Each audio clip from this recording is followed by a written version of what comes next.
Hey everyone, it's Alan Schimmel, and you're watching TechStrong TV.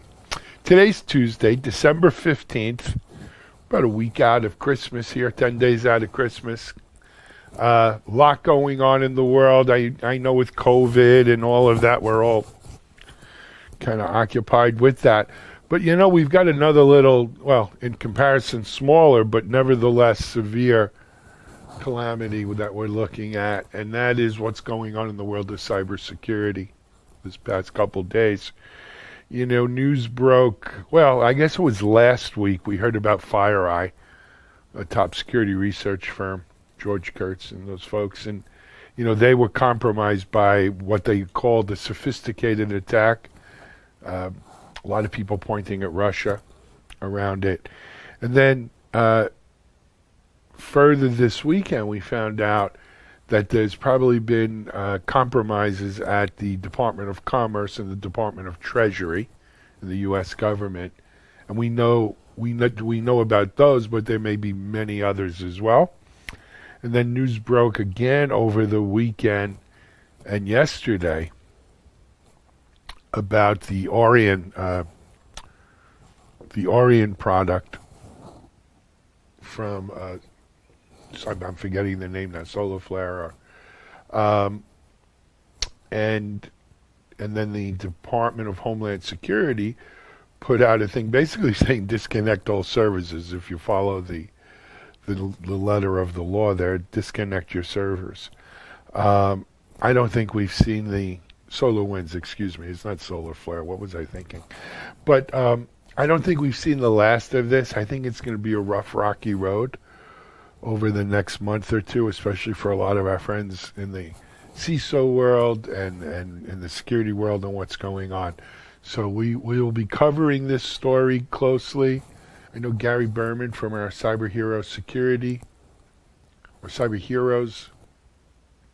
Adventures podcast is doing some coverage on it. Richard Jennings will have some, Mike Vizard, you know, from our staff writers. But for those of you in the cyber world, buckle up, buckle down. This is what we planned for, right? And we'll see how this works out.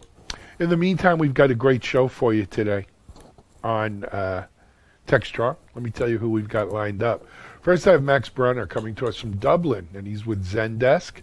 Zendesk just joined Unity, which is one of the largest communities of gaming developers. They just joined a new Unity partner program, bringing mobile app development support to the over 1.5 million Unity developer community.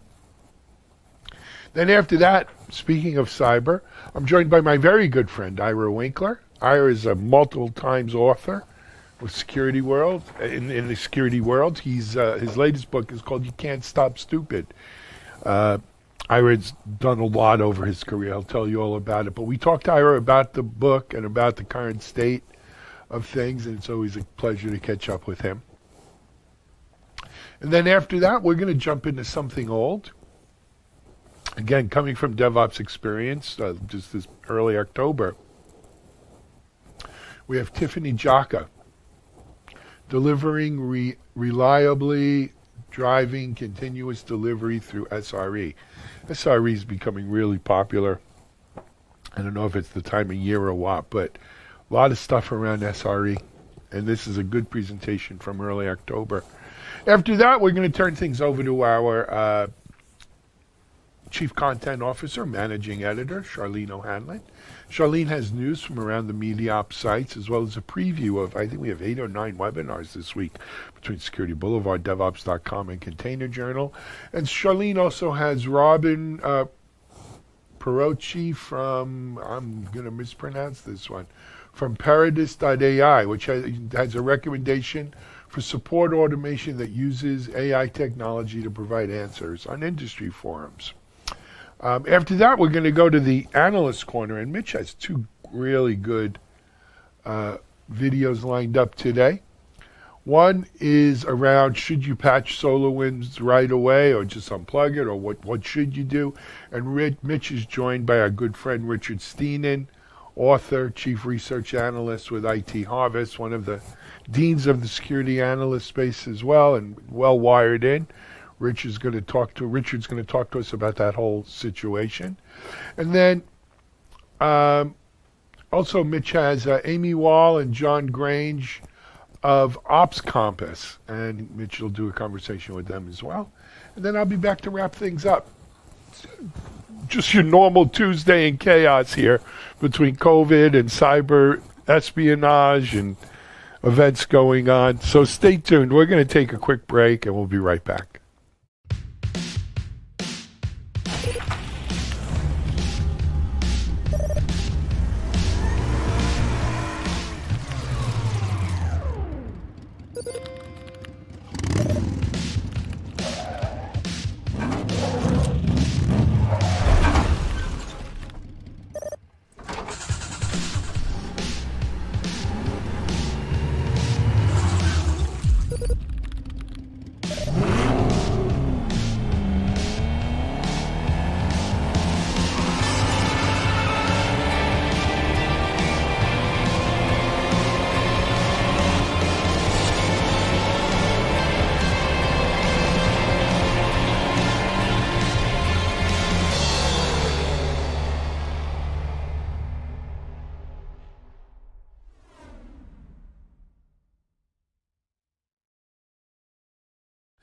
Max Brenner runs the products team over at a Zendesk unit for mobile app developers, primarily in the gaming industry.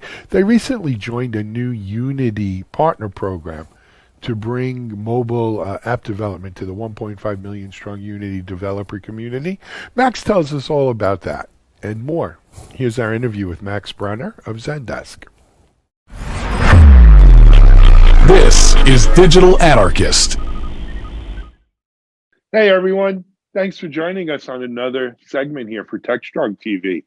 Our guest this segment is Max Brunner of Zendesk, and Max is going to tell us about some breaking news today coming out of Zendesk. Hey Max, welcome to TechStrong TV. Hey Alan, thanks for having me. It's a pleasure to be here with you representing our team at Zendesk. Fantastic. And look, Max said the magic words when we were talking off camera. He actually watches TechStrong TV. And it's always good to have a watcher, a viewer coming on the show. Max, look, our audience is, fairly steeped in IT. They've heard of Zendesk, I'm sure.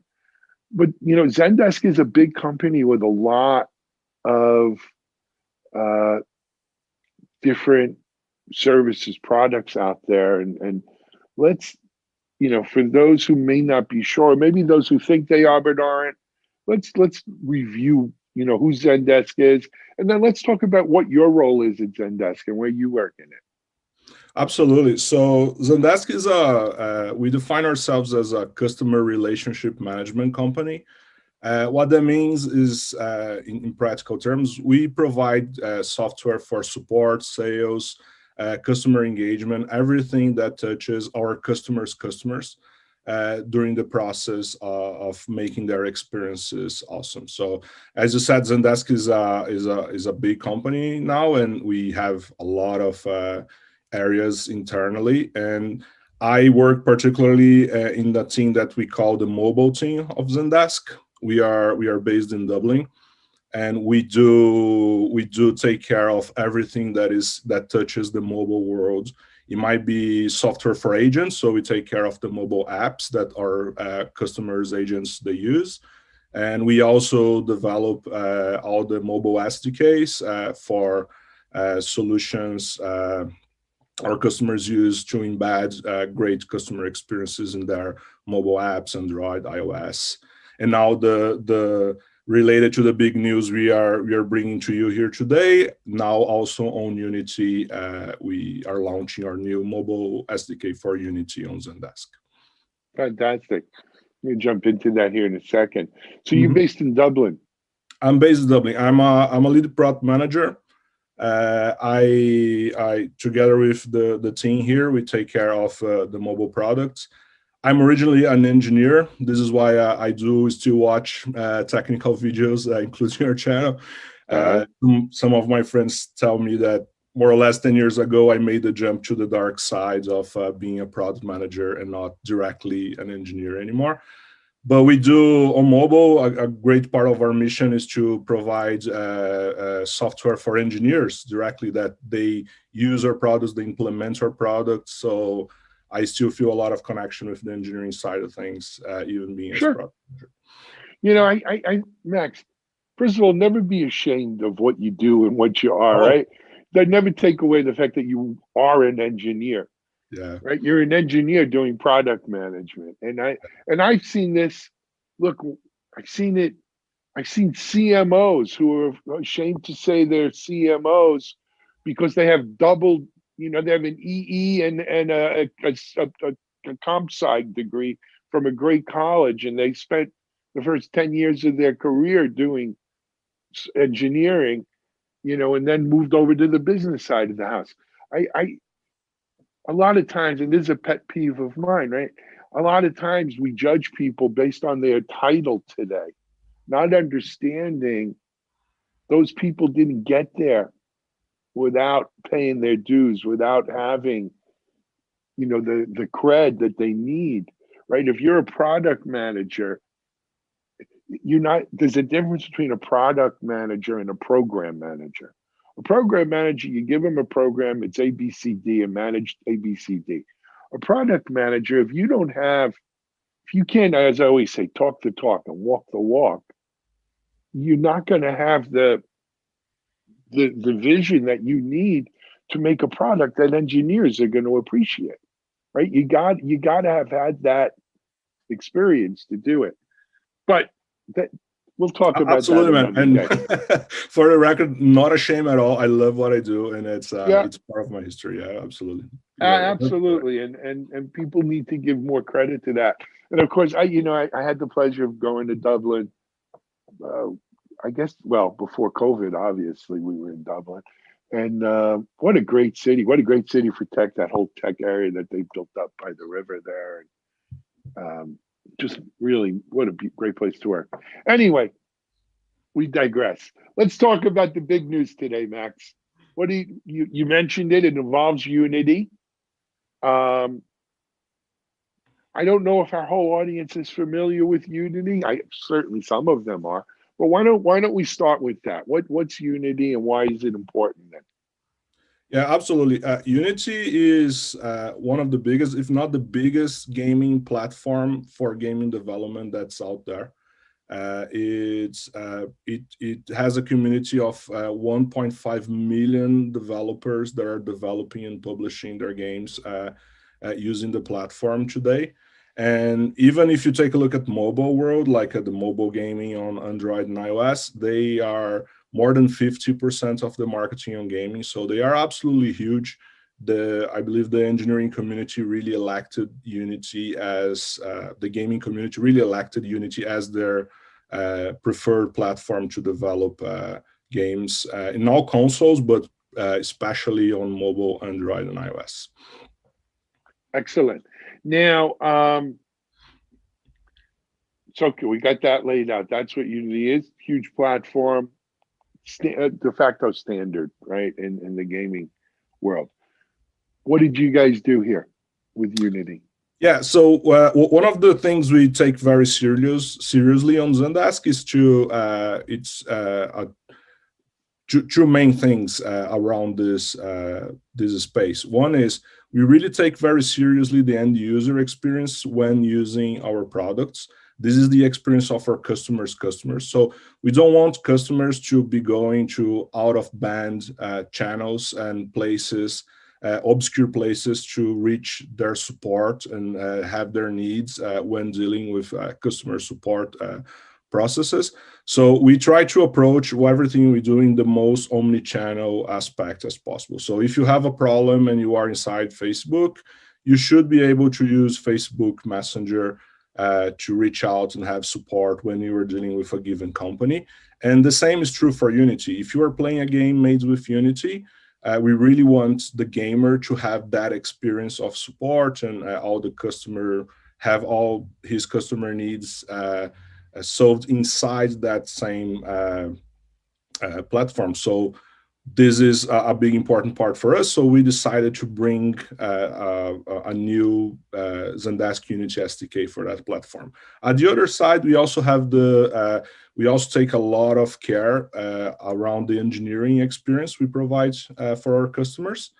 And the Zendesk Unity SDK also brings a lot of improvements in that area, bringing the first ever fully native solution of SDKs for Unity customer support that allows engineers in our customers to really reach a whole another level of experience when dealing with customer support and when developing and implementing customer support processes inside their game. So it's the new product we are bringing to the market today is an approach that helps our customers engineers, and also their customers or the end users that are using that product and are getting their customer engagement experiences to a whole another level now. Excellent. You know, Max, we sitting here on this side of the desk, right? We see a lot of companies that, you know, create sort of these partner ecosystems. Some people using marketplaces, right? Others a more traditional kind of partner ecosystem. But the real key to, I think, a lot of the success or lack of success with these is what kind of support the parent gives to the partner in this, right? So talk to us a little bit, you know, how's it been working with Unity? What is Unity doing to try to make sure that their, you know, 1.5 million developer strong community is aware of the new Zendesk offering? How are you guys going to market together? Yeah, this is a really interesting and awesome question, because we established this partnership with Unity some time ago. And I think the key part of that partnership, which was what Unity brings to the table, is the whole support, the technical support they give us.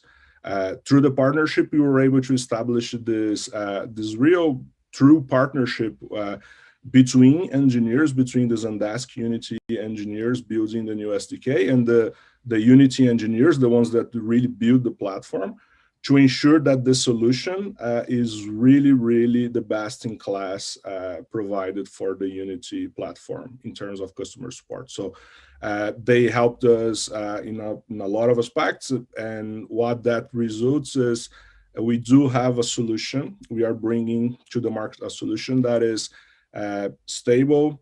It's fully native, so our customers don't need to go around lots of compatibility problems and like package management issues, everything that old Unity solutions were happening.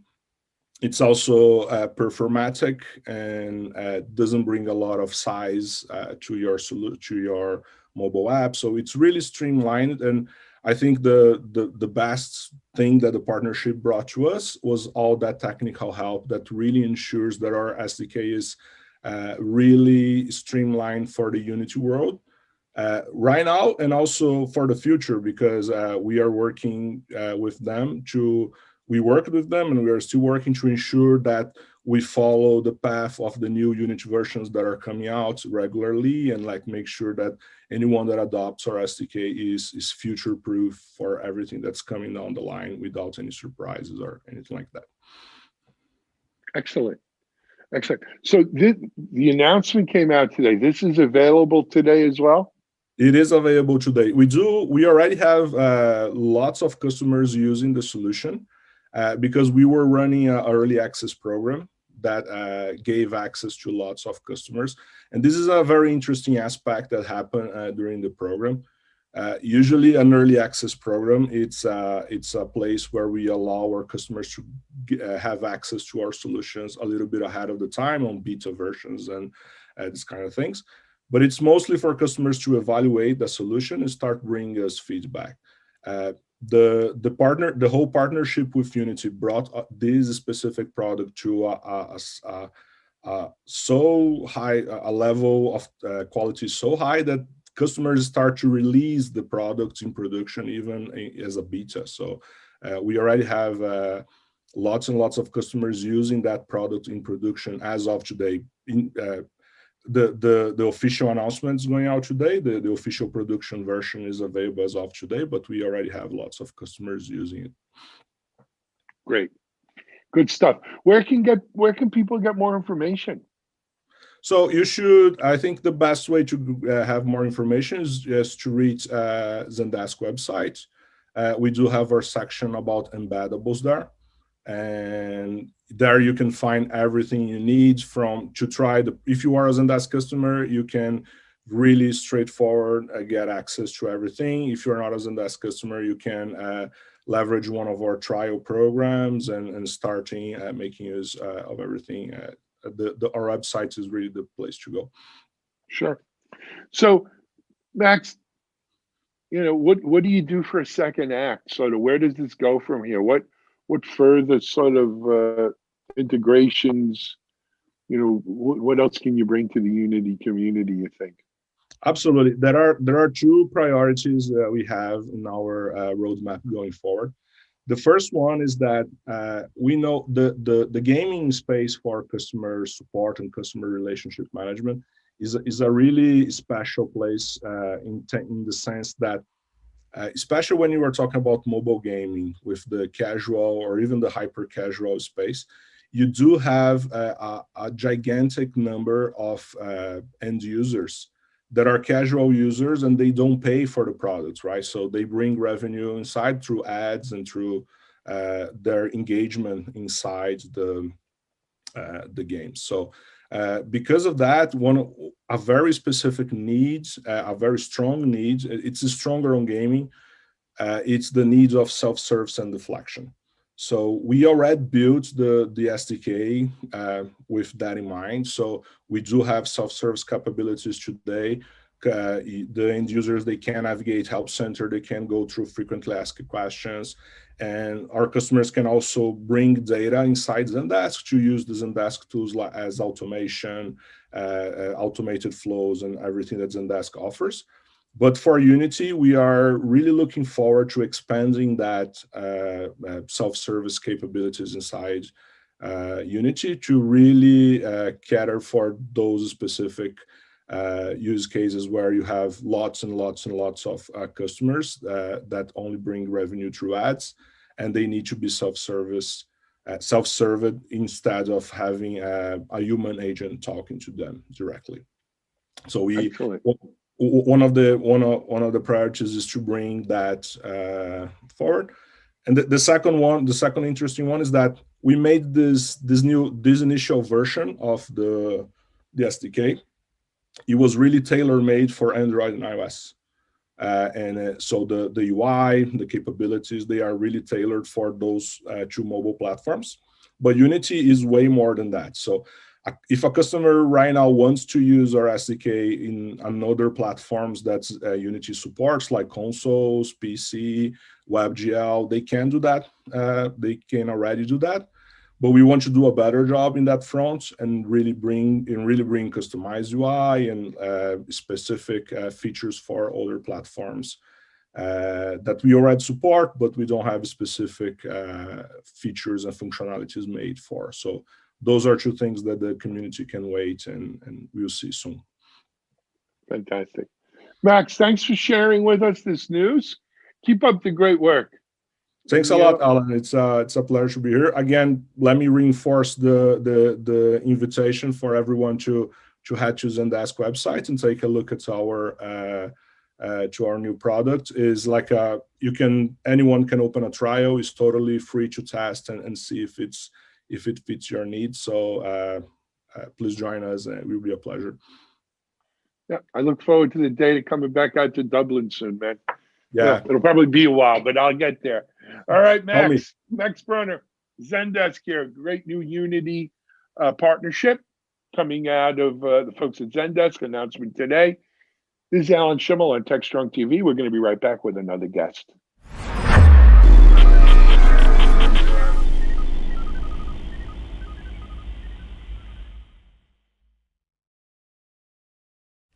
Over the years, I've met so many great people in the cyber world.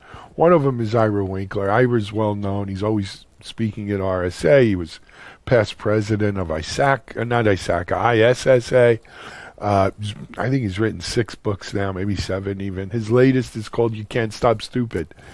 And, Ira has, beyond just doing crazy amounts of social engineer kind of hacking and stuff like that, NSA background, Ira's just a great person to talk with. He's funny, witty, and I consider him a friend outside of what we do here. Here's my conversation with Ira Winkler. You can't stop stupid. This is Digital Anarchist. Hey everyone, thanks for joining us here on another interview for TechStrong TV. My guest for this interview is a friend of mine from the security world. Of course, everyone calls it cybersecurity now. But when I first met Ira Winkler a long time ago, we didn't call it cybersecurity. It was InfoSec, information security. Ira is very well known to the security industry and security world. He's keynoted and spoken at RSA more times than I have hair on my head, which isn't saying much these days, but still it's something. He's recently written a book called You Can't Stop Stupid. He's here to talk about it. Ira, you know what? I don't want to embarrass you, but you tell them about yourself. You'll do a better job than me. Welcome. Well, thank you. Let's see, as far as things go, I'm just going to cover what's relevant for the book, obviously. But when I got out of college, I was a psychology major, and the only people that would hire me at the time was the US government. So I ended up getting a job as a fluke at the National Security Agency, where I was an intelligence analyst. And then I found out computer people got paid more. So I cross-trained as a computer intern and became a computer systems analyst.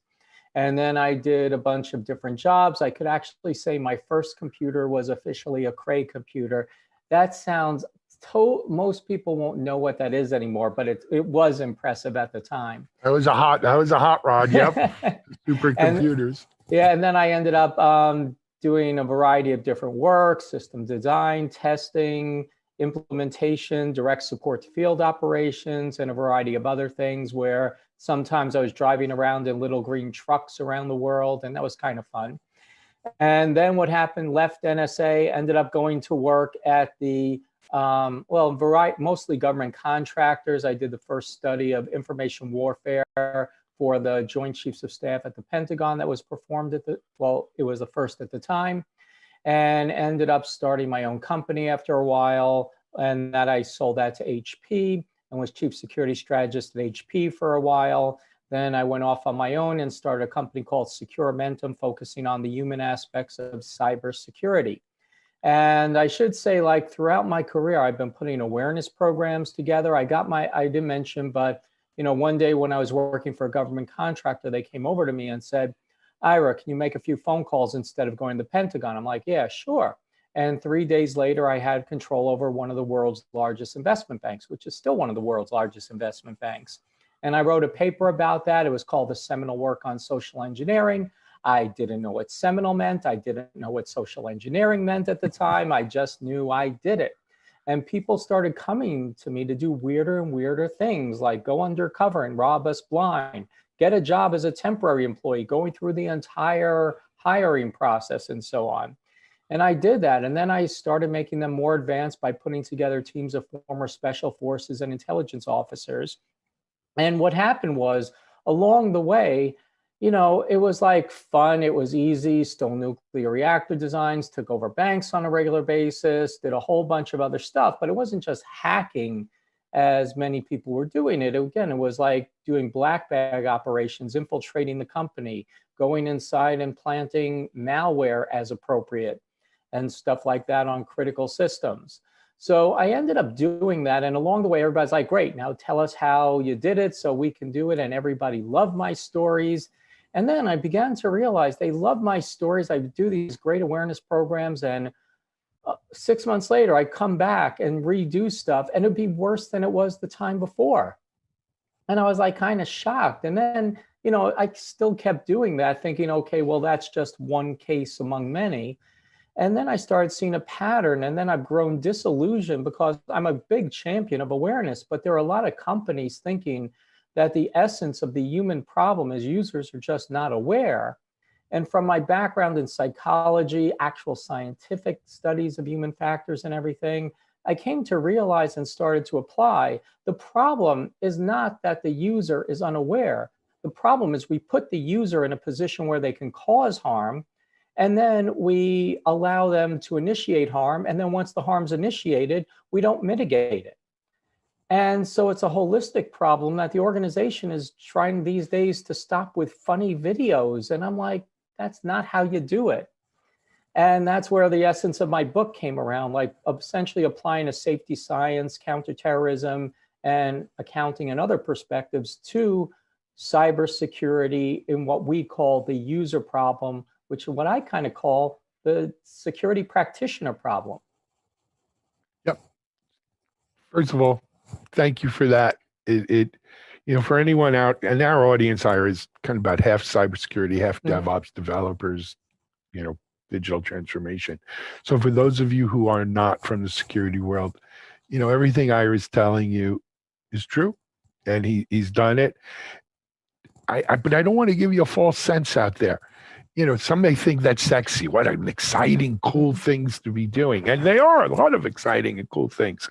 But that's not necessarily the everyday life of many cyber professionals out there. Many, as you referenced, Ira, are fighting the good fight every single day. And as I've always been taught and learned, is that oftentimes, the weakest link is that person behind the keyboard. Right. Well, actually, let me interrupt you on two points. The first point, I would say I'm kind of happy that my book is #1 on new release in the interface design section of Amazon. Really? So there is, and you really have to understand that these DevOps people that you're talking to are as much, if not more, involved in the user problem than the security professionals, because those DevOps people essentially target or the DevOps people are putting together systems that essentially allow the user to create the harm. And I shouldn't say, essentially the system allows the harm to be realized, but I created a concept, or at least defined a concept called user-initiated loss, because the user can initiate the loss by taking an action. It doesn't mean the loss has to be realized. And the people implementing DevOps are the people who are actually enabling the loss. And this is one reason why we wanted to be listed in interface design and everything, because the user experience, as an example, is more critical than user awareness. I mean, I use the example in the book and in my presentations that basically saying that if a user makes a mistake, what we need is more awareness, is akin to basically saying that if a canary dies in a coal mine, we just need healthier canaries. And we have to look at the DevOps people and everybody else as people who are creating the coal mine. The coal mine has to be safe for the users, so that the users, I don't want to say you should allow them to do whatever, and you can blame the user on when it's reasonable, but you have to understand that behind every stupid user is a stupider professional or developer that allowed the user to be stupid. And then also you have to think, if we know a user is going to be stupid and we let them be stupid, what does that say of us? You're 100% correct.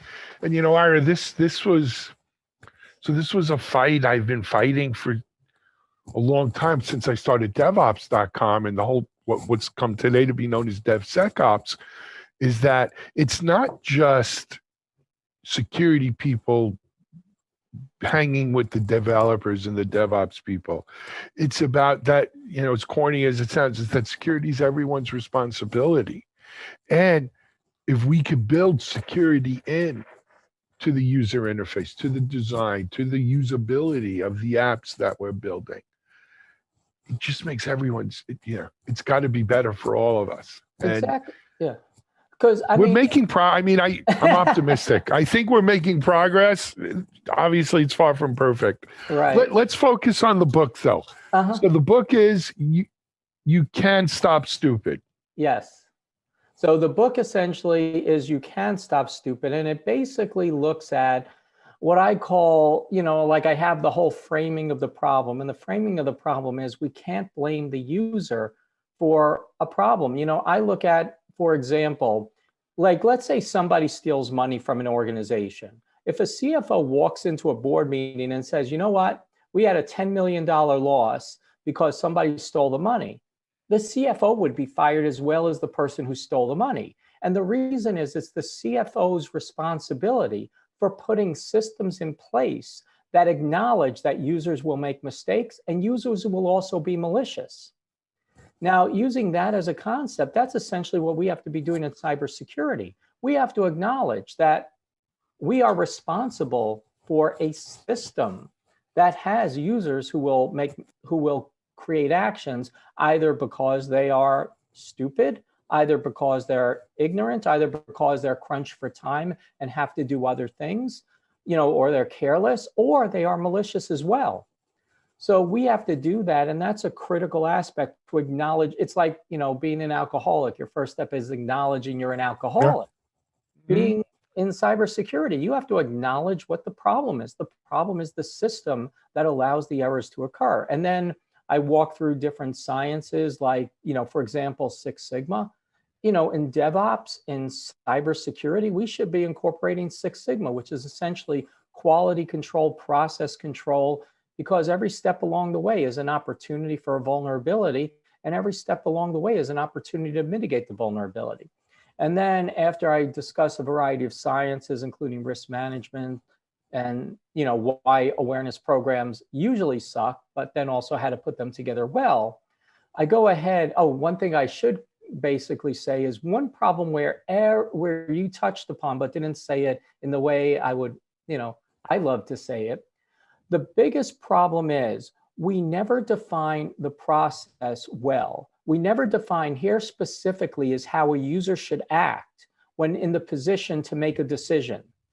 We're essentially creating Elmer Fudd saying, is that the wascally wabbit? We're essentially saying, training users, there are bad hackers out there. And every time you pick up the phone, you should be afraid, is that a hacker?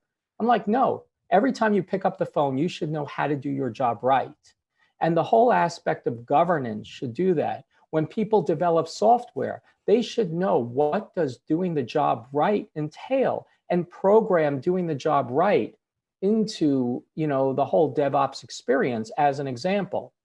So likewise, that's another critical concept. And then I talk about how to go ahead and approach it from using counterterrorism as an example by figuring out if a user's in the position to create loss, what are those losses, and how can we better guide the user to making the right decision. But then we have to assume the decision at some point in time, for whatever reason, and the reason's irrelevant, could lead to potential harm, and then proactively create a technical environment that expects the harm to be initiated, proactively stops it, and then simultaneously figure out how did the user come into the position of initiating the harm, and how could that harm have been taken away. So, for example, with phishing, if a user doesn't get a phishing message, they can't click on it. When you blame a user for being stupid and clicking on a message, I'm like, who's the stupid one that gave them the message? And then we have to figure out, okay, how did that message get through our system? But likewise, that's not the only thing, but how can we program the system to take away potential losses the user can initiate? And that's possible. You might even take the user out of the entire process, and that should be a consideration. But anyway, looking at that from a holistic perspective of the concept of boom, left a boom, in other words, stop the user from being in a position to initiate loss, or at least taking as much away from them. Boom, which incorporates user experience, the software environment around them, as well as awareness to get them to make the right decisions. And then right a boom, which expects those decisions at some point to be faulty and proactively mitigates the loss. But that essentially is the concept/science behind You Can Stop Stupid. Yep. Because again, stupid is not a stupid user. Stupid is the stupid system. In other words, the developers that let the user be stupid. Also stupid outcomes. Yeah, Right? yes. Because that's really what we're trying to prevent: stupid outcomes, right? Bad outcomes.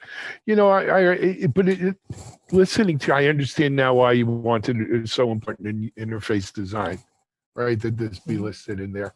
I was doing another interview earlier today, survey report, study report on usability and what they called employee experience, EX, right? Similar kind of trends and topics there, in that, with everyone working home now, just about everyone working home now, what we give people to work on, the systems we provide to them, the interfaces that we provide to them, really determine to a large degree the success, not only of that remote employee, but of the organization. And so user experience, system design, right? Interface design, it becomes even more, I think, critical when you have, an almost entirely remote workforce right now. We did a video series called DevOps Unbound a couple of weeks ago on this, and we had like 3 or 4 interface designers on here talking about, what effect all of the remote working and everything has had on their latest interface designs. It's the same thing here.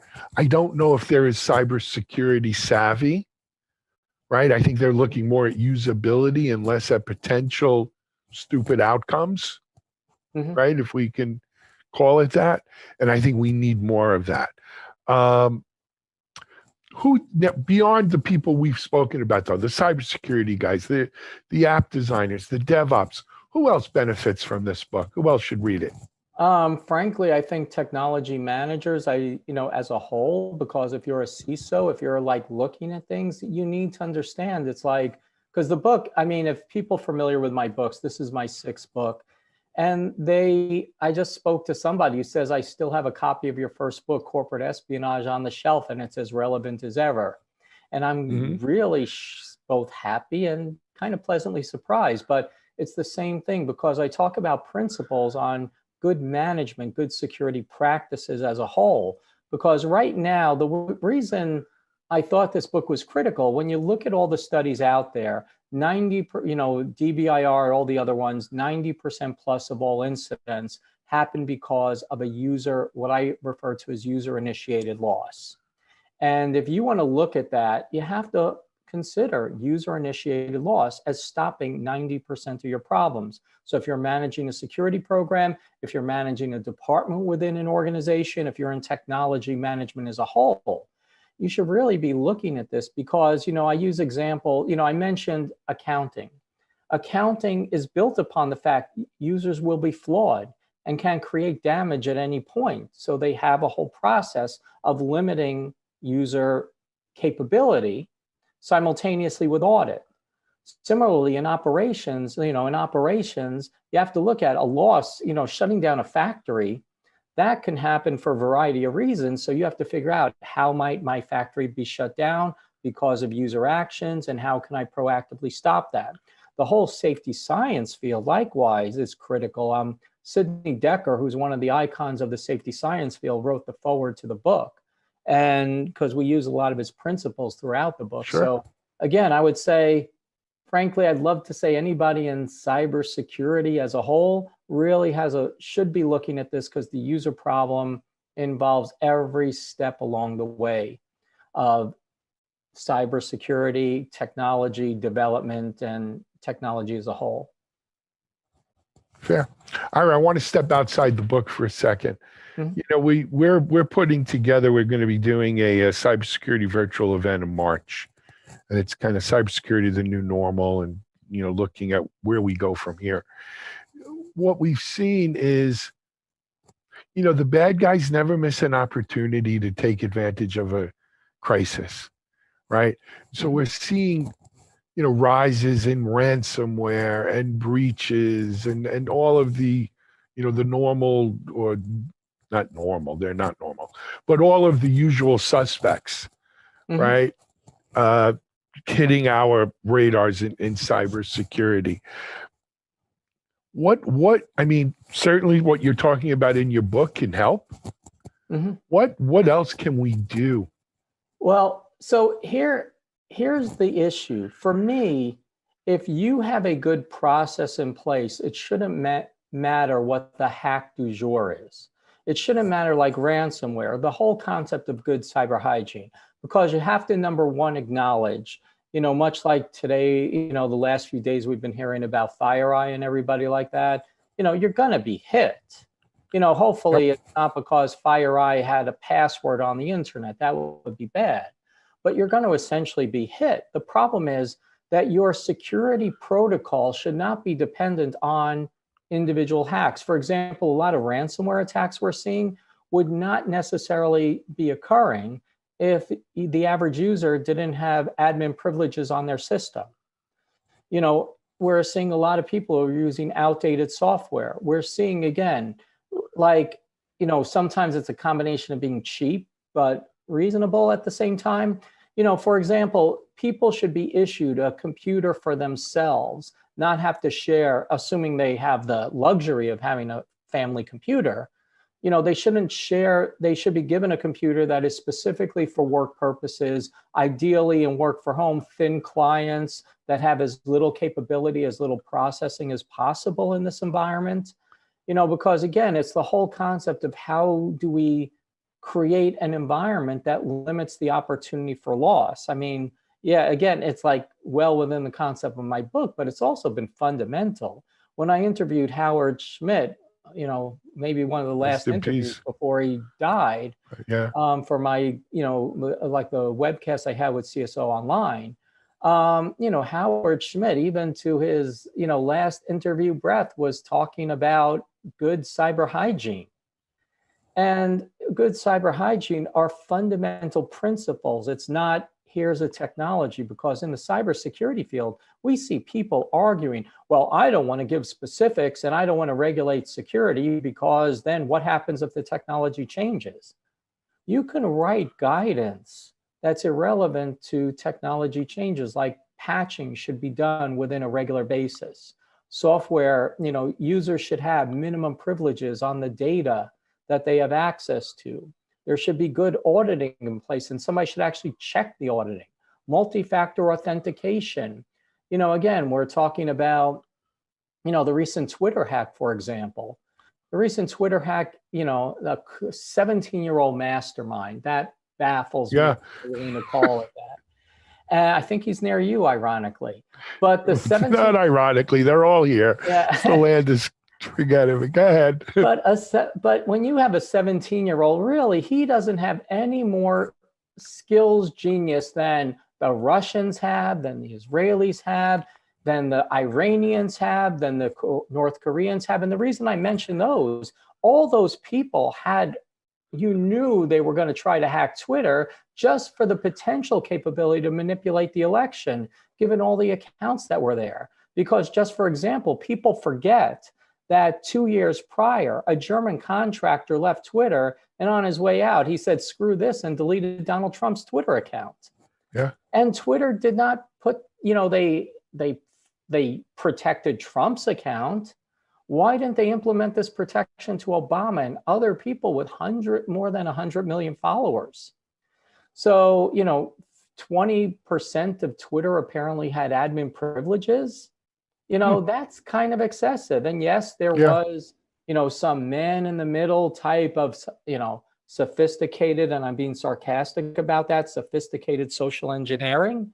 But, and yes, Twitter employees are remote, but why wasn't there, several layers of authentication to change Obama's password with 112 million followers or whatever it was? Yeah. That's The fact that someone did that to get people to try to go mine Bitcoin or something. I mean, the whole thing was just, just showed you how precarious the whole setup is. Ira, we're about out of time though. I got to wrap up here. People can get the book. You mentioned Amazon, obviously. That's where a lot of people get books today. But Barnes and Noble, I know you can go see it on the shelves. I saw my book on the shelf today, and I'm not ashamed to say I bought it just because there is nothing more satisfying than buying your own book out of a store. So I got to ask you the question though. Did you tell the cashier that it was you? No, I did Tell the not. truth. Tell the truth. I did not. I did. Oh, come on. I'm serious. I don't have to say that. Frankly, I'll be upfront with you. Might I have done that? Theoretically, yes. However, I would not do that because I don't want the store to say, gee, the only copy we sold. Sign some books. I want them Yeah, to. that's also Lots true. of people are coming in.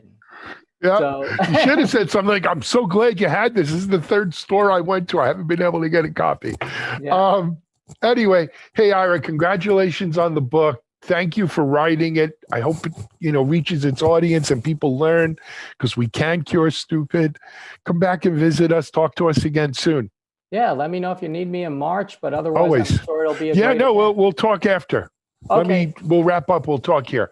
All right. Ira Winkler, security luminary, well-known author in security, has a 6th book, right, Ira?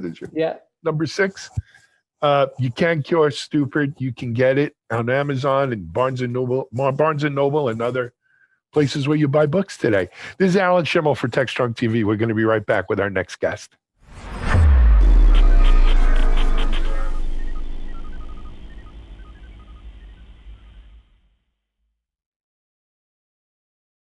ContainerJournal.com is the leading online destination for centralized computing-related content.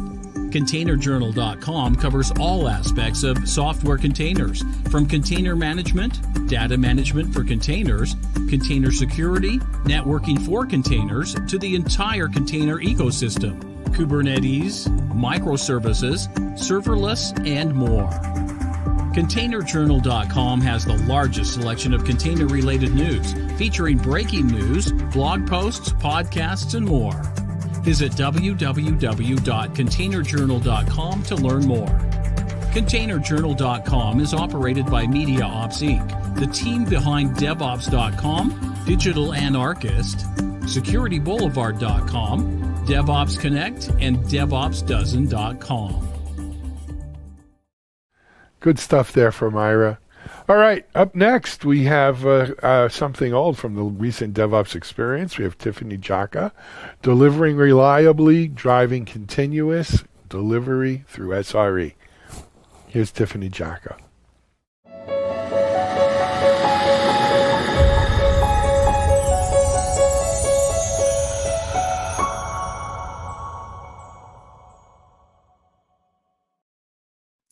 Hey everyone, welcome to the session. I'm so excited that you could be here with me today. We're going to be talking about delivering reliably. And I really love this presentation because it goes to show the different opportunities that site reliability engineers and site reliability engineering has in terms of enabling continuous delivery and software delivery. I think in a lot of senses when we talk about software delivery, we're always thinking about, well, how can we move faster? How can we still get innovation work out there, but balance, safety and security and reliability for our applications?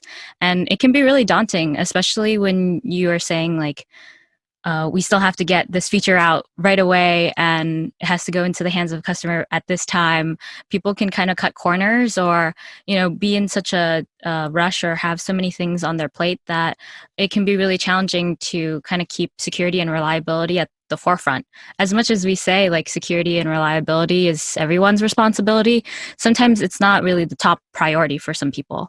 And so I think when we talk about site reliability engineering, it kind of goes to show like the different, it kind of helps build the bridge between development and operations, right? For development folks, they're focused on innovation work. They're focused on delivering features, fixing bugs. In operations, they're thinking about, well, security. We're thinking about different infrastructure, different environments, and it can be really challenging. And so I think when we talk about site reliability engineering, you have the ability to kind of bridge that gap and really help build out an ecosystem that makes it possible to have innovation work, and still have like the security and the reduced risks that we want to have when it comes to giving something to a customer or releasing software so that people can use it and really enjoy it. And so I think of it as 3 main areas where you can kind of see site reliability engineers and site reliability engineering do its work. And those include discovering more about your application, right? So putting the processes, the tools in place, enabling people so that they can discover more about their application. Also about preventing incidents, right? So putting, again, the people, process, and technology aspect into that area, and then resolution. So when there is an incident, because, you know, we can't make everything foolproof, right? But when there is an incident, how do we resolve that and enable it so that next time, you know, we can better address these issues. And so when you think about these different aspects, there are different responsibilities and things that people think about. And, you know, in terms of preventing errors, you may be thinking about, well, you know, how do I analyze a specific incident? How do I review it with my team and adapt how we work so that later on this isn't an issue, or, you know, we don't suffer from the same mistakes. Similarly, for discovering an application, you know, are we thinking about how we're discovering incidents? Are we thinking about how we're discovering more about our application when there is an incident? You know, and how do you ingest sort of the data that you collect in that sense? And then lastly, you have some aspects around resolving the issues. So how are you searching for incidents? How are you searching for data points that help you resolve that issue? How do you isolate specific issues? How do you, you know, debug in such a way that you can figure out what service it is or what environment it is that's causing that issue? And then again, like, do we have the solutions in place to recover from that issue, right? Are there some release strategies or release engineering capabilities that we can have within our delivery process to help recover from issues? Because these things all matter. If, you know, it takes many days for us to recover from a production issue, that could mean like loss of business, right? That can be the end of a business in some cases, especially if you're customer facing, right? And your applications and your applications have a huge impact on customers. That can be a really big thing. And so that's this talk. We're going to be discussing the different practices that exist and responsibilities that SREs have that can really impact the continuous delivery and sort of DevOps lifecycle that we have. Because I see SREs really being a catalyst to the different phases, right? Whether it belongs to how developers treat operations work or developers treat their applications, or it's how operations deals with configuring applications or configuring servers in such a way that, you know, we can build this kind of continuous life cycle of value and things that matter and can really drive business value. And so I do always want to talk about, I do always want to give definitions before I use them. And so for continuous, when we talk about continuous delivery, it's really about getting different changes into the hands of users or into a production environment, right? And you do it really and it's a little bit more than just getting something running into a production environment. You can't, and I think that's a lot of what people are missing these days is just, you know, it doesn't matter if it's just running on a server, but, you know, you want to really think about how you're doing this in a safe way, in a quick way, and in a sustainable way. Because just because you get something in a deployment environment or in a production environment doesn't mean that you can repeat that over and over again, and that it was a very easy process. And in some cases, it wasn't an easy process. And that toil can kind of add to your teams and slow down and just eventually become an anti-pattern for DevOps and how we do CI/CD today. And so with that, since we now know a little bit more about continuous delivery, I do want to talk about the kind of day in the life of an SRE and some of the practices that you can help enable when it comes to continuous delivery. So these practices are great to kind of apply to what it is that you want to achieve when it comes to continuous delivery. So the first kind of responsibility that SREs will be involved in is being on call. And so when you're on call, you're essentially just available to respond, and you're basically just available for any incidents that occur. And so you typically will respond to that issue, explain what it is, like that incident, what was the cause of that, kind of just give people enough information to be able to resolve that issue. And then you close out that kind of incident cycle by retrospecting. So thinking back, like, what caused that issue? What are some things that we can do better on? What are things that went well? And for different SREs, you get to for an SRE, you typically own a lot of these processes and what happens during that process. And so you typically think about a couple of different things, right? You think about that production environment. You also think about how the alerting process. So what triggered that process? Who was alerted?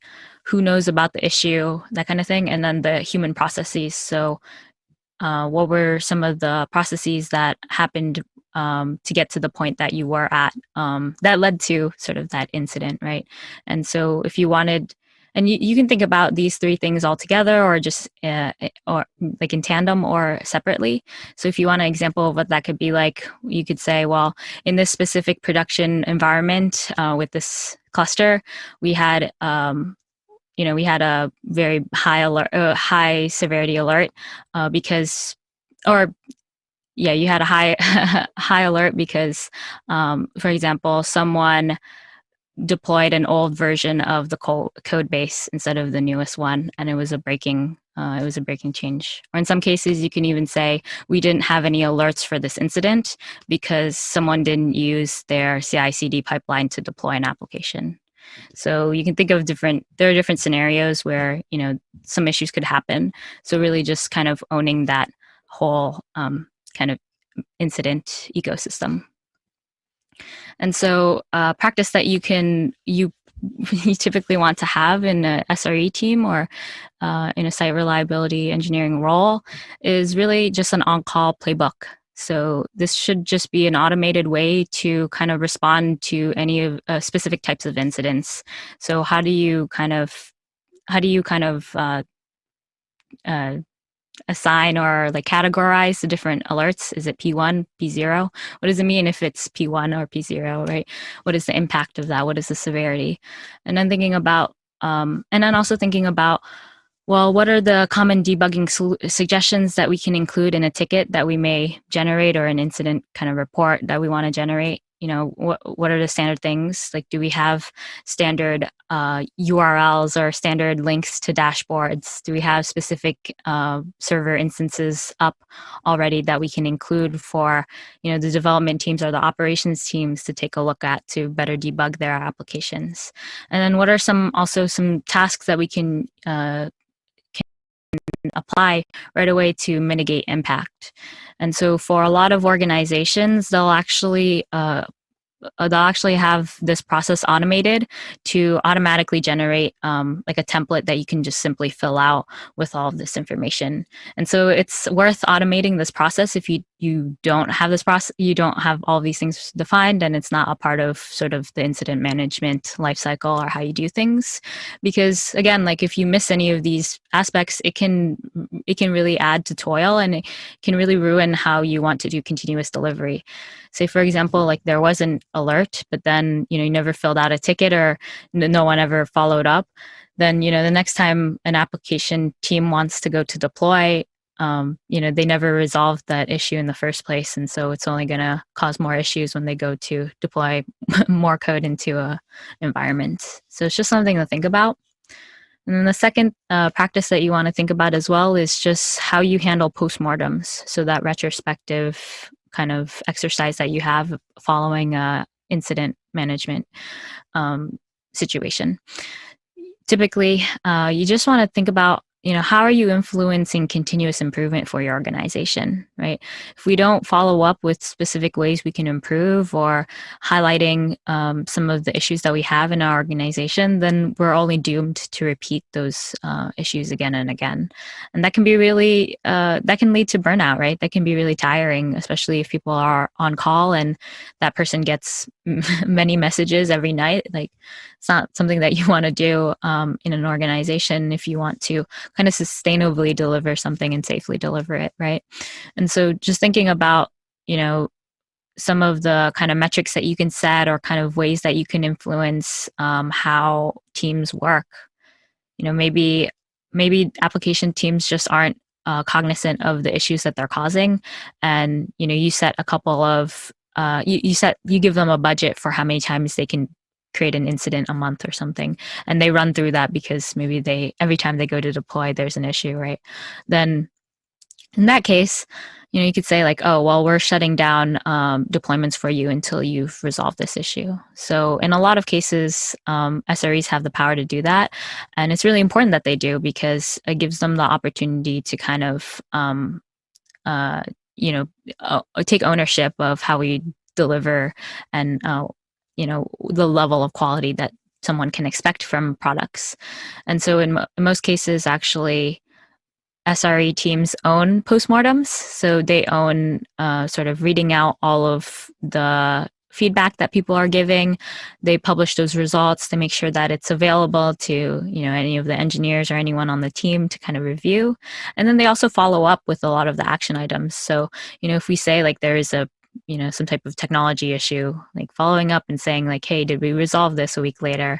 Something like that can be really useful. And I see a lot of SRE organizations and teams kind of owning that process. And I think it's really important, especially if you are in charge of like kind of the all on-call process. So there's a couple of things that you can consider again, like, right, do we have all of our people enabled? Do we have the processes in place and technologies in place to be able to kind of support this on-call ecosystem and this delivery ecosystem? Sometimes it means like, oh, we need to better understand the monitoring and metrics that we have in place. Maybe we don't have, maybe those things aren't well defined. Also thinking about like the toil that it causes. If we have like manual processes, like how much does that cost in terms of engineering effort and a monetary value, right? If we're taking 3 or 4 full-time engineers to do a deployment, that can be a lot of toil and a lot of wasted value that could be added to the business. And then again, about pager loads, right? How are people being alerted too often? Are people going to experience burnout? Do we have the right thresholds for specific, alerting incidents? And then again, like considering new and old bugs, right? Thinking about, well, was this a problem that we were already aware of? Was it not? Was this something new? Kind of just identifying and kind of categorizing what's new, what's not, and being really like that kind of milestone and almost overseer of the entire process.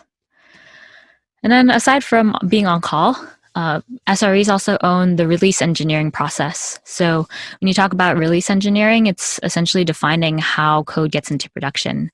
So that can involve owning the different pipelines, the CI/CD pipelines, the processes, the different artifacts, and how they get generated and put into a production environment and into the hands of a customer.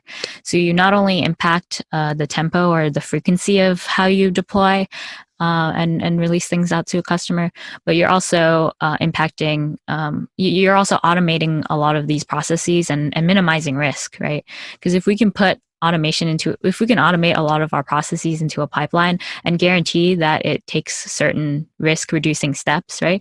We've essentially built a pipeline that can govern a lot of the processes that people will otherwise have to do manually. And so it can be really challenging for a lot of folks out there. And so wanted to share a couple of common practices when it comes to release engineering as well. And so one of the practices is really defining a canary release.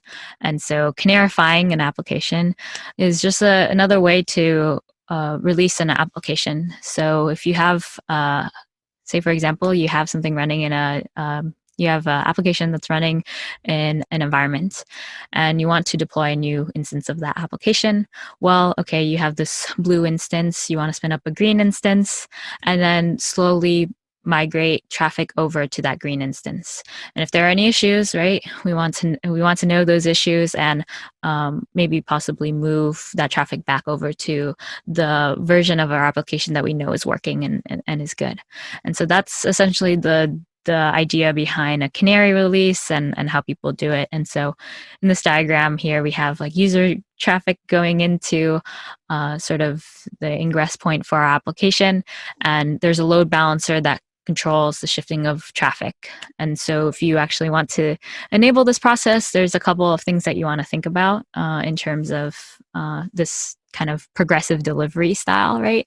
You want to think about what is the subset of customers that actually have access to that new environment. Maybe it's, you know, your most loyal customers. Maybe it's people who are internal to your team who have access to that. Right? It can be a whole variety of things, but defining like who is that subset of the customer base. And then also defining what is good and what is bad, right? If you don't know what is abnormal in a deployment, then it can be really challenging to say like, hey, you know, we need to fail this deployment pipeline, or hey, we need to roll back. And so, you know, if you're thinking about release engineering in general, you just want to define like what is a normal deployment and what isn't. And that can be something that you put into documentation that you have for your team, for your SRE team. It can be part of the playbook, right? It can be a part of like a template or a checklist for things that you should know about an application when you're going to onboard it. Especially if you're going to scale or go to microservices approach or to the cloud, maybe you're having a migration. You want to have like this template that's kind of general that you can apply across organizations, right? Just really being prescriptive. And I think that's one of the interesting things about SREs is that you're really thinking about how it is that you want to work with your people, process, and your technologies. It's you know, it's really thinking about how can we be prescriptive in such a way that we can apply this to all organization, all teams, all services, and things like that. And so, you know, to really be able to do that, sometimes it means you really do have to think about how you want to abstract away some of the more inflexible aspects of your release process. So, you know, you don't want to duct tape together a whole bunch of scripts following your deployment process. So say, for example, you have two pieces of your a blue and green instance of your application. You know, maybe you don't want a separate tool or a separate configuration for how you want to manage the load balancing the traffic and whatnot. So thinking about how you can integrate that into a release process is really important. You know, maybe, you know, you do care a lot. You know, Canary releases a feature or capability that you do want to have. Then thinking about, well, you know, does my CI/CD solution or software delivery solution support that? That can be something that SREs help drive and kind of ask important questions around. So these are things that you can consider and try to think about if you're in this process. And then third, this is the kind of third and last area for SREs to kind of think about is, you know, managing reliability. So what it means to promise something to a user, right? I think SREs are really cool because you get to also influence the product teams and the product roadmap, right? Being able to promise, just like maybe AWS does with their S3 instances, like a certain amount of availability, a certain amount of reliability in case of issues. So defining like what it is that means for your organization or for your specific application, or helping others do that as well. And then also budgeting errors, right? You essentially own like performance, you own monitoring, you own the reliability of the application. So saying like, hey, you know, this is not really good and this is going to harm our customer base. We can't promise this, you know, 90% availability. So once, you know, you've spent all of your errors, you've made enough errors, there are no more, we're going to freeze deployments for you into the specific environment, for example. So that's a common that's kind of a common practice that SREs will use. And I think it's really important to kind of think about SLAs, SLIs, and SLOs. But I'm sure that there are other sessions in this SRE track that will share that. So I really recommend checking out some of those if you want to learn more. This is just a, a very kind of high level look into what it means to manage reliability. And so again, like one of the practices and responsibilities that SREs employ is really like the metric selection process and evaluation process, right? So considering like what are the metrics that will show impact to users. So really thinking about being mindful that, we can collect a lot of metrics. We can collect a bunch of things and only maybe a subset of them really matter or really indicate that there may be an issue for users in that space. So really thinking about that criteria. And for some, for a lot of SREs, they'll kind of rank and stack metrics against each other. Like, what are the three most important ones that we look at, or what are the most top 5 metrics that we have? And that's something that you can use when you are speaking to other teams and things like that. And so just being mindful of that. And then also understanding delivery health in general. So are we collecting metrics around how we're doing delivery?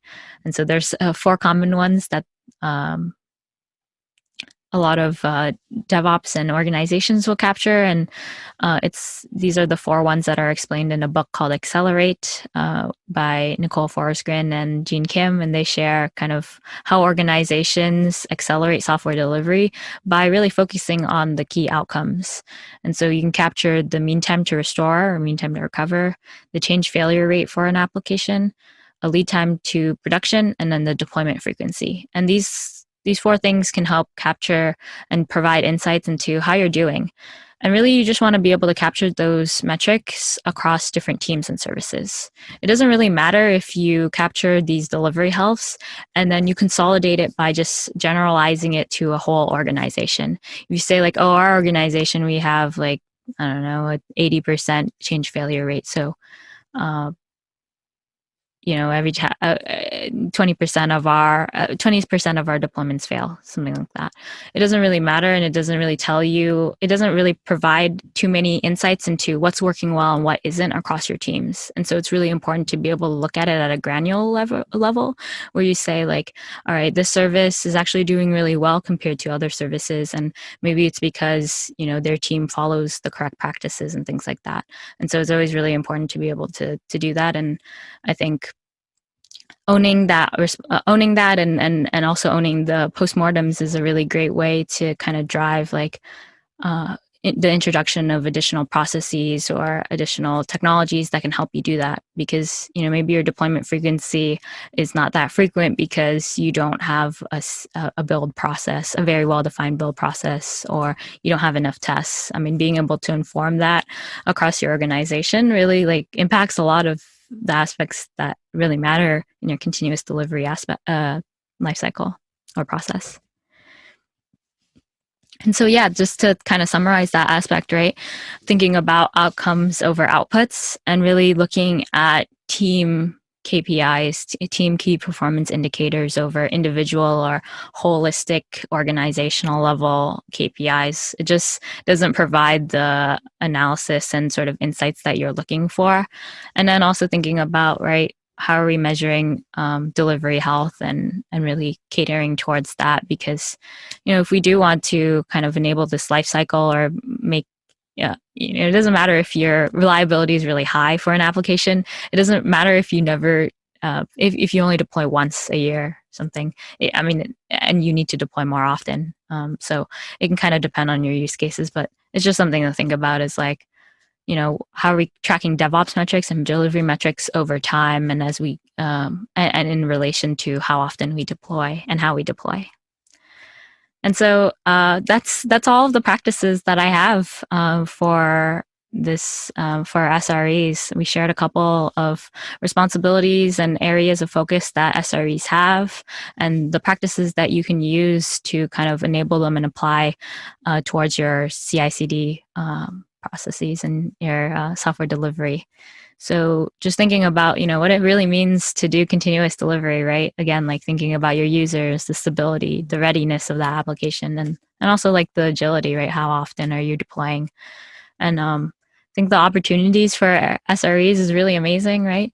And in some cases, like we had, there are a lot of success stories where SREs are able to onboard new services very quickly, right? And they do it in such a way that you can quickly automate rollouts, safety checks, and all while also like providing opportunities for people to lower machine costs.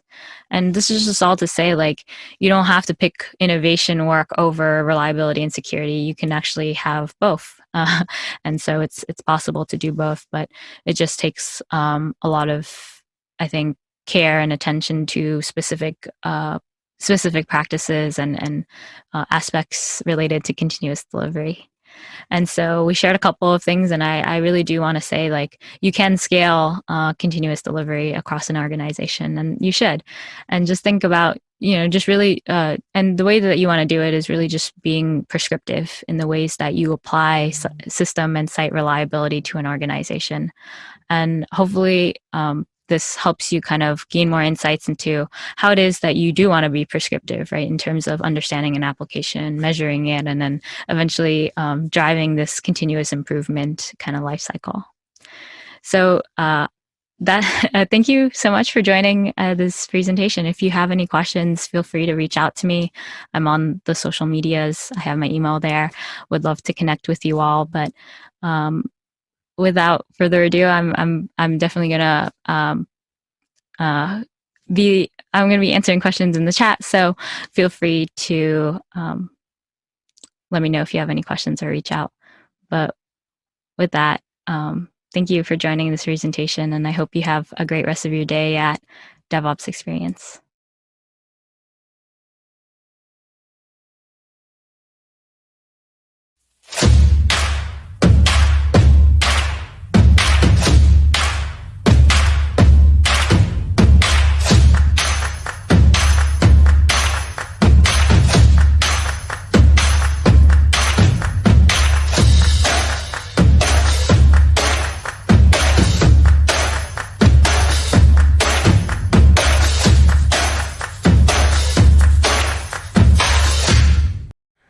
Okay, up next is our Chief Content Officer, Charlene O'Hanlon. Charlene has the news around the media ops sites today. I'm sorry, I have cyber on the mind, as well as a great preview of the 8 or 9 webinars we have going on. And Charlene's interview today is with Robin Perchette, who's CEO of Apparatus.ai. So here now, Charlene O'Hanlon. Hey everybody, happy Tuesday. This is Charlene O'Hanlon, and I am here now with the Tuesday edition of the news headlines. First up on DevOps.com, we have an article that takes a look at continuous testing. We talk a lot on the site about the need to shift things left in the development process, including testing. This article actually says testing should be shifted left and right. In other words, early stage and late stage testing. While shifting testing left is critical when it comes to reducing the cost of late-stage software corrections, software malfunctions may crop up at any stage in the development process, as well as post-production. That's why it is important that testing occur throughout the software development lifecycle, from start to finish. Correcting bugs early could have an impact on things down the road, and testing things pre-production could uncover issues that might otherwise be overlooked, which could lead to an inconsistent or poor user experience. Only through continuous testing can teams get the highest quality output possible. We also have an article on AI automation and its role in software development. It's no secret that digital transformation is happening at a rapid pace in light of the pandemic, and organizations are scrambling to be more nimble and customer-focused. Well, that's just one of the areas where AI is having an impact. AI is helping bring efficiency to every stage in the software development lifecycle. In an era in which there are more projects than developers, AI can help bridge the developer drought through automated code development, including program synthesis, smart code completion, and static code analysis. This article takes a look at some areas in software development where automation can provide the highest value, as well as some ways in which DevOps teams can truly benefit from AI. Over on Container Journal, we have news of yet another acquisition in the dev space. New Relic is acquiring Pixie Labs. You may remember that New Relic has an observability platform that is used primarily by IT operations teams.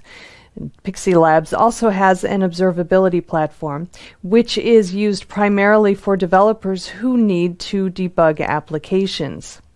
Observability is a core tenet of any set of best DevOps practices, and it has become a larger issue as IT organizations deploy those dependent-heavy microservices-based container applications on Kubernetes clusters. The only way to manage these applications effectively is to gather metrics in real time. The New Relic approach to unifying the monitoring of applications and infrastructure aligns with the Pixie Labs approach because the data it collects tends to focus more on what's occurred in a Kubernetes environment in the last 24 hours, and that helps developers debug applications better. By acquiring the Pixie Labs technology, New Relic hopes to bring a level of visibility to applications that currently does not exist. Over on Security Boulevard, we take a look at what the new normal is for cybersecurity. We've talked a lot about security during the pandemic and increased threats aimed at remote workers. But what I think many of us thought was a temporary situation has turned into what is decidedly the new way of working for most organizations. As such, their security postures must pivot to reflect that. If they didn't make massive changes to their security infrastructure this year to accommodate a fully remote workforce, you can bet they'll be making that a major spending priority in 2021. And that includes changing their networks. Because workers are connecting remotely, there became a need for distributed networks that rely on cloud deployments. The result is completely revoking the old cybersecurity mindset of what constitutes the perimeter. The cybersecurity solution to address this new work normal is to enforce threat prevention at all points of the network. That includes mobile devices, endpoint, and IoT devices. Organizations that already were shifting to cloud-based or hybrid networks were ahead of their on-premises brethren when the pandemic hit. Still, many organizations have had to grapple with a culture change, a shift in mindset, and a bias against remote work, especially after it was proven that employees can be productive when they work from home. I think many organizations are now past that, but there is still much work to be done to realize a full cybersecurity pivot. I expect we will see a lot more spending in the coming year to get organizations up to speed and ready for the next major disruption. Finally, we have an article that looks at the growing role of identity in helping keep organizations secure. As network perimeters disappear in cloud-based and hybrid network environments, organizations are dealing with fragmented identity and access management, threat detection, endpoint security, email, and content security. That adds up to a lot of complexity that needs to be overcome. Today's perimeter-less enterprise borders require identity infrastructure to enable discrete management and control over their applications, users, and devices. This article focuses on how identity has become the new security gatekeeper for the perimeter-less enterprise and some of the ways organizations can adopt an identity-focused security stance. All right, that's it for today's news headlines. Please check back with me on Thursday when I will have a brand new batch for you. Until then, have a great day and stay safe. This is Digital Anarchist. Hey everybody, welcome back to TechStrong TV. I am Charlene O'Hanlon, and I am here now with Robin Purohit, who is the co-founder and CEO of Apparatus.ai. which is, as I understand, a Silicon Valley-based startup that has a recommendation for support automation. Robin, thanks very much for joining me today. Really appreciate it. Thanks for having me. First of all, did I butcher your last name? You got both the company name and my last name correct. So good. No kidding. Well, I guess that's my day then. I can just go home and enjoy the rest of the day. my job here is done. No, I'm kidding.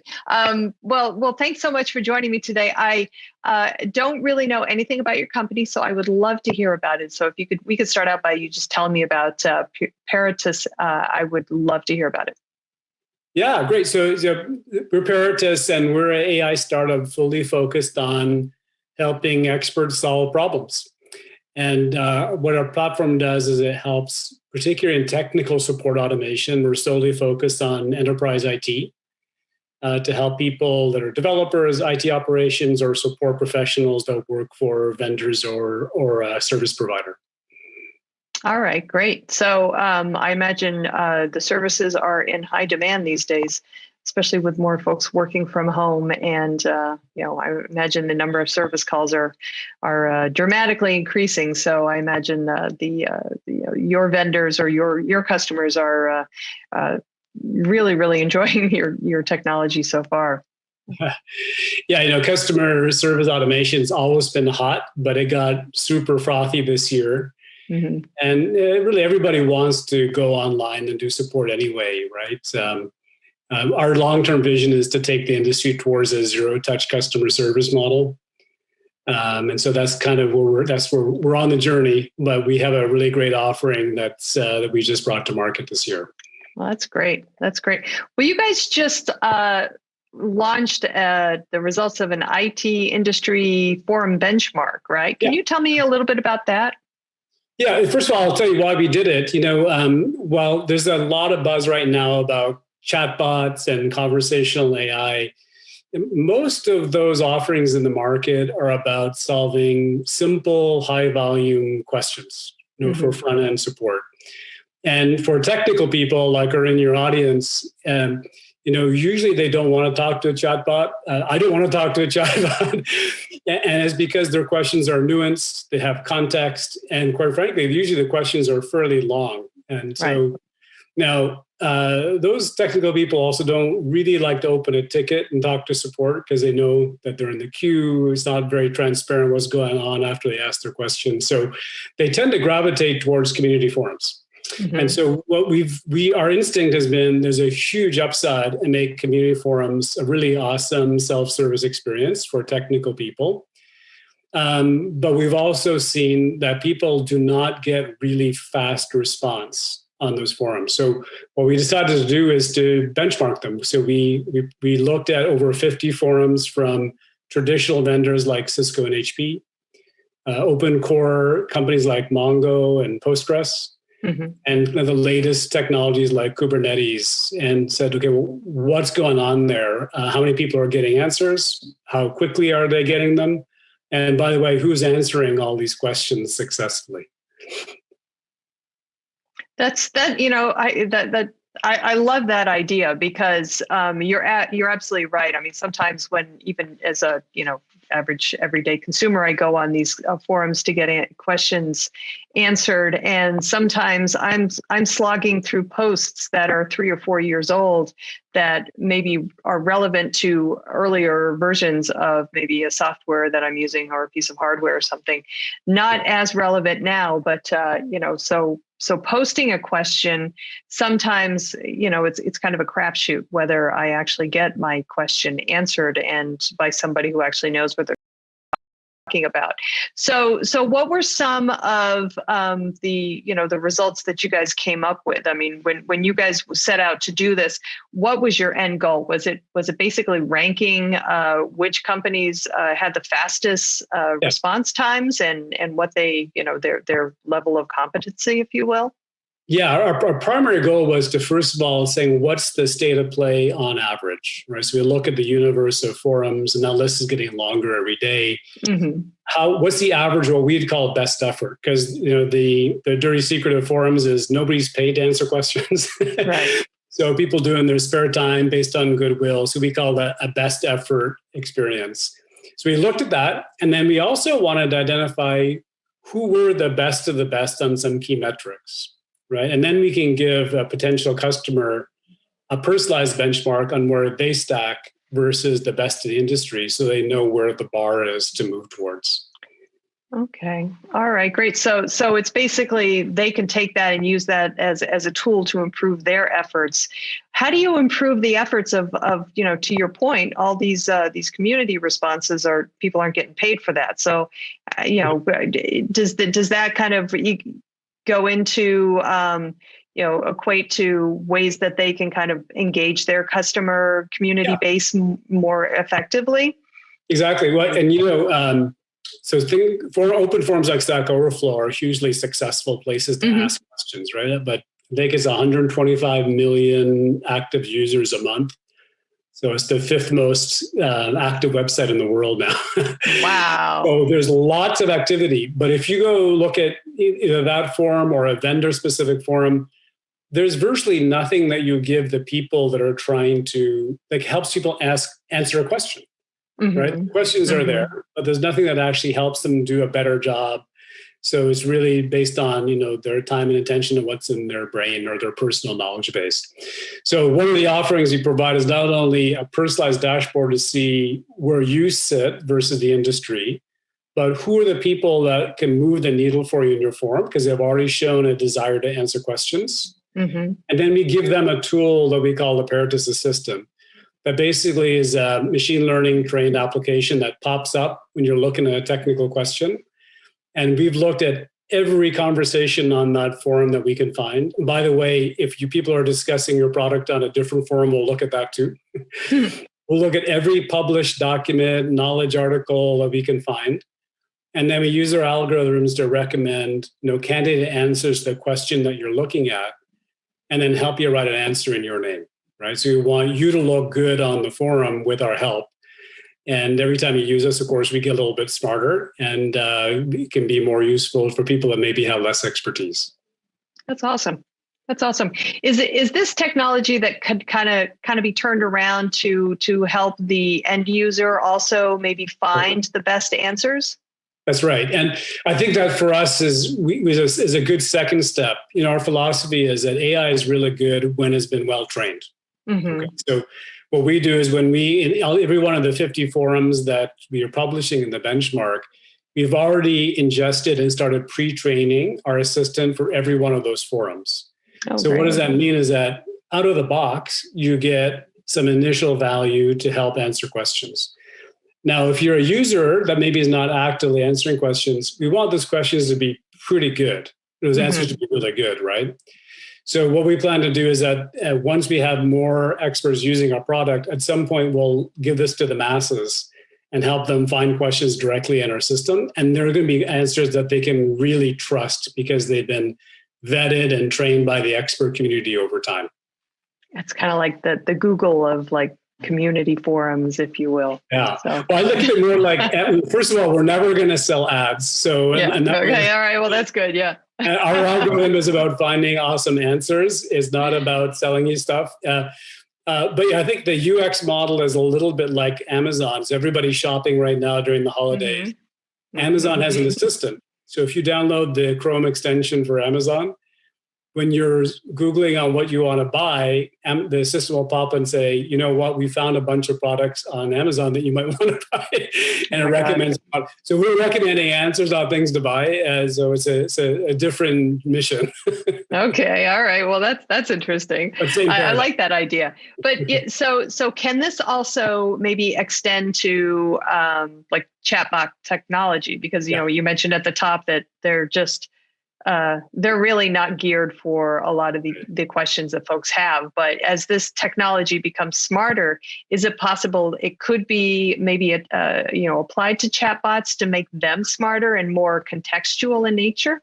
That's right. So we provide an API in our system that anybody's building a chatbot can license and build in. So as our system gets better and better at this Q&A on a particular product, that vendor or somebody else that's maybe a service provider or an IT organization can build a chatbot on top of it. And so I call it we're the brains behind the bot would be part of that strategy.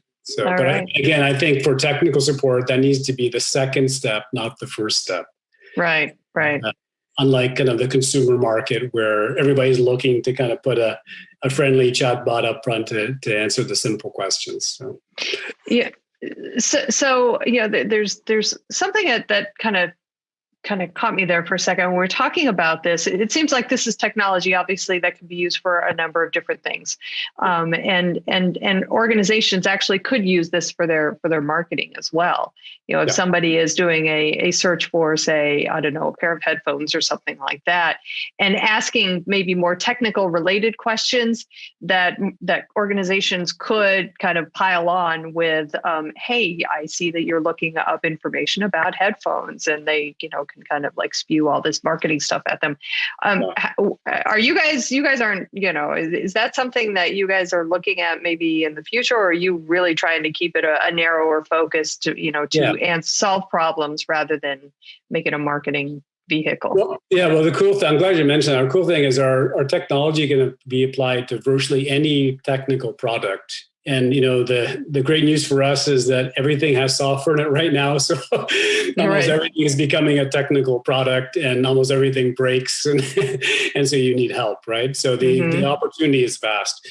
But we really want to help people solve problems. And I think what's happened, unfortunately, in a lot of both community forums and other, customer portal systems, is that they get confused of whether they're trying to sell you something or whether they're trying to help you. Right. And so we're trying to just really focus on, we want to help people get their questions answered and get them answered quickly. That's the mission.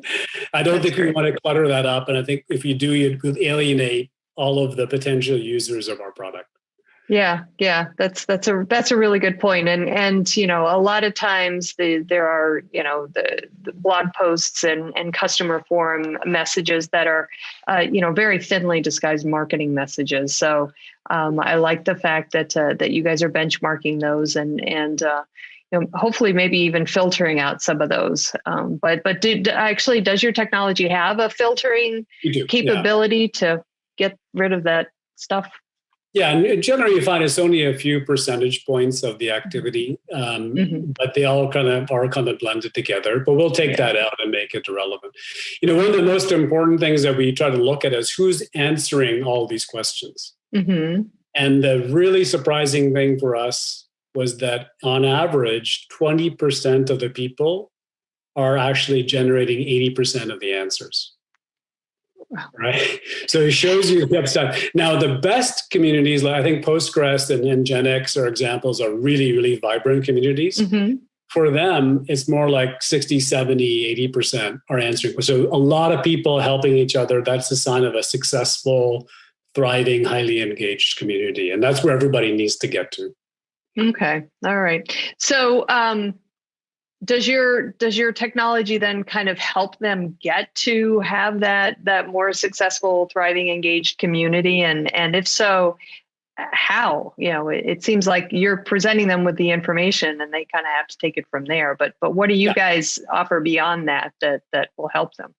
Yeah, so there's two parts of our product. One is the analytics, where they can see the state of their product versus the best, or their forum versus the best. They can also see kind of hotspots or trending topics that are taking a lot of people's time and attention.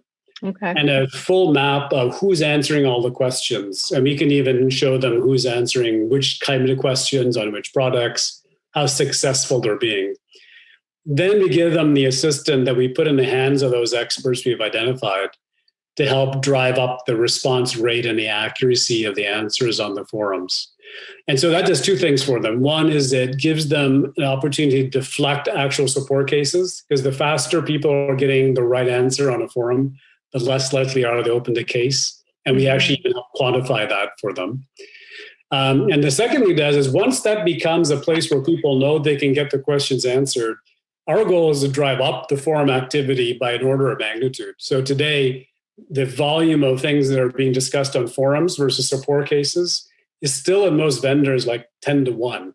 We want it to be 1 to 10, where most of the things are being asked and answered on the forum itself. And that's That's how you create a highly engaged community. So that only happens if people are answering things quickly, accurately, and it's coming from humans, not bots, right? Because you go to a forum to hear from somebody you think knows a lot and is credible, and then you can get an answer that you trust. Excellent.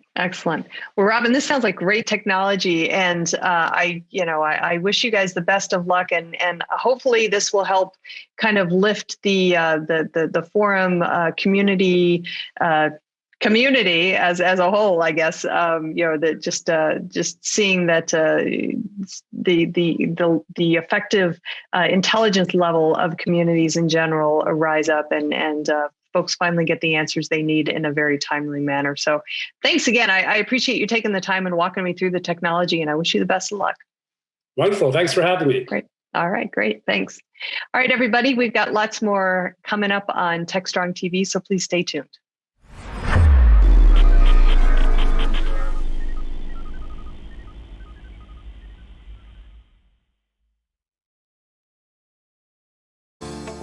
Disruption is occurring across every aspect of IT. Open source, cloud services, DevOps, and cloud-native software architectures are democratizing IT and radically transforming how business is done. The old ways of creating software and doing IT are being replaced with agile, flexible, faster, and cheaper methods, benefiting vendors and users alike.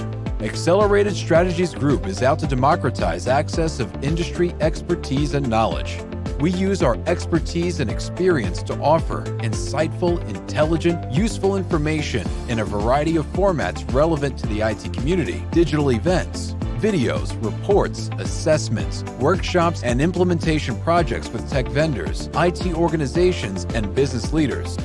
We widely and openly share our work products, often for free. Analyst reports these days aren't worth more than a graph or chart that tells a story or illustrates a market trend. We work with developers, DevOps teams, cloud architects, security engineers, and transformation leaders most every day, creating and implementing transformational strategies and technologies. We're not just thinkers, we're also doers. Everybody, happy Tuesday. This is Charlene O'Hanlon, and I am here now with the Tuesday edition of the webinars preview. As always, we have a lot of great webinars coming up on DevOps.com, Container Journal, and Security Boulevard.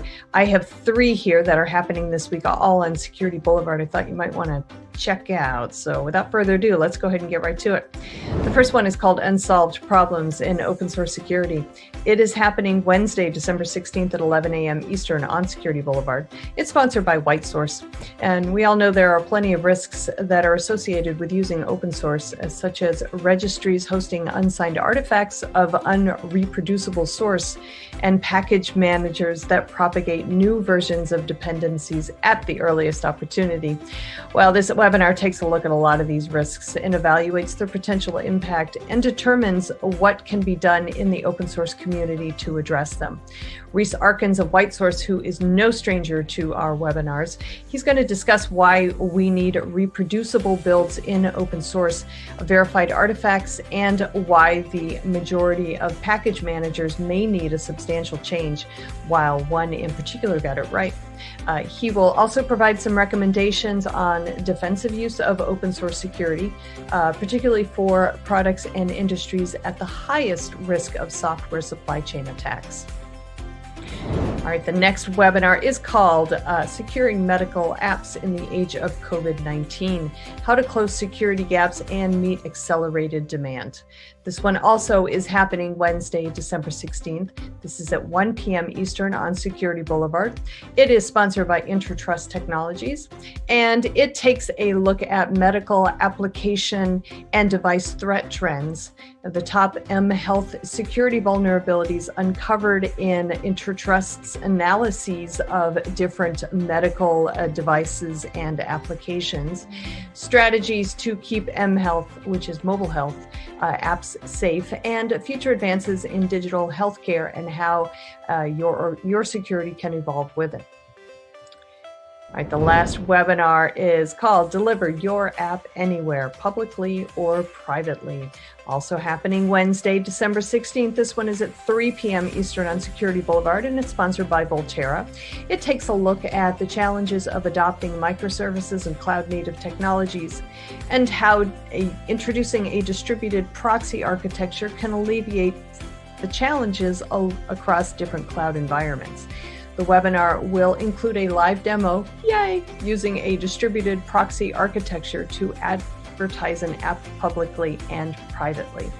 So this webinar also will highlight the steps required to deliver an app using current approaches, how a distributed proxy architecture can be used to deliver an app publicly and privately, and the operational benefits of a distributed proxy architecture for delivering new services.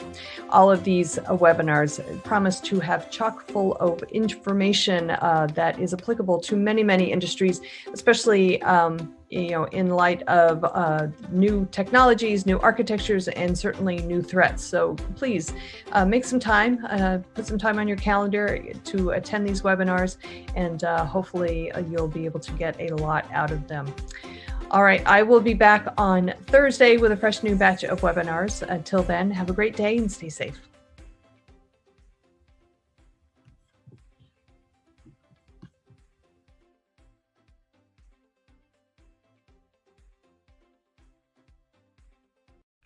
All right, up next we have two great interviews with Mitch over in the Analyst Corner. Mitchell Ashley, CEO, founder of Accelerated Strategies Group. Mitch's first interview is with renowned security researcher, analyst, and author, Richard Steenan.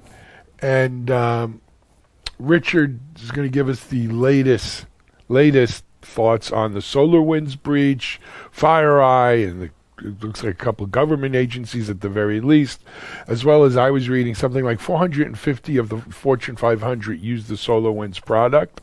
So that may wind up being a fire that is going to be burning well into New Year. So that's Mitchell with Richard Steenan. And then Mitchell follow up with Amy Wall and John Grange of Ops Compass. Good conversation there. Let's go to the Analyst Corner now with Mitchell Ashley. This is Digital Anarchist.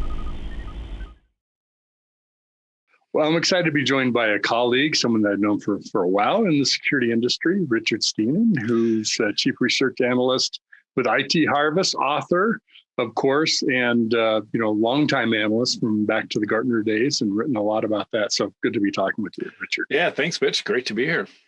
I reached out to talk with you because I saw your interview on Al Jazeera about the federal government hacks, FireEye, and SolarWinds, and all that was happening. And I know you're following along pretty closely and in touch with different folks about what's happening.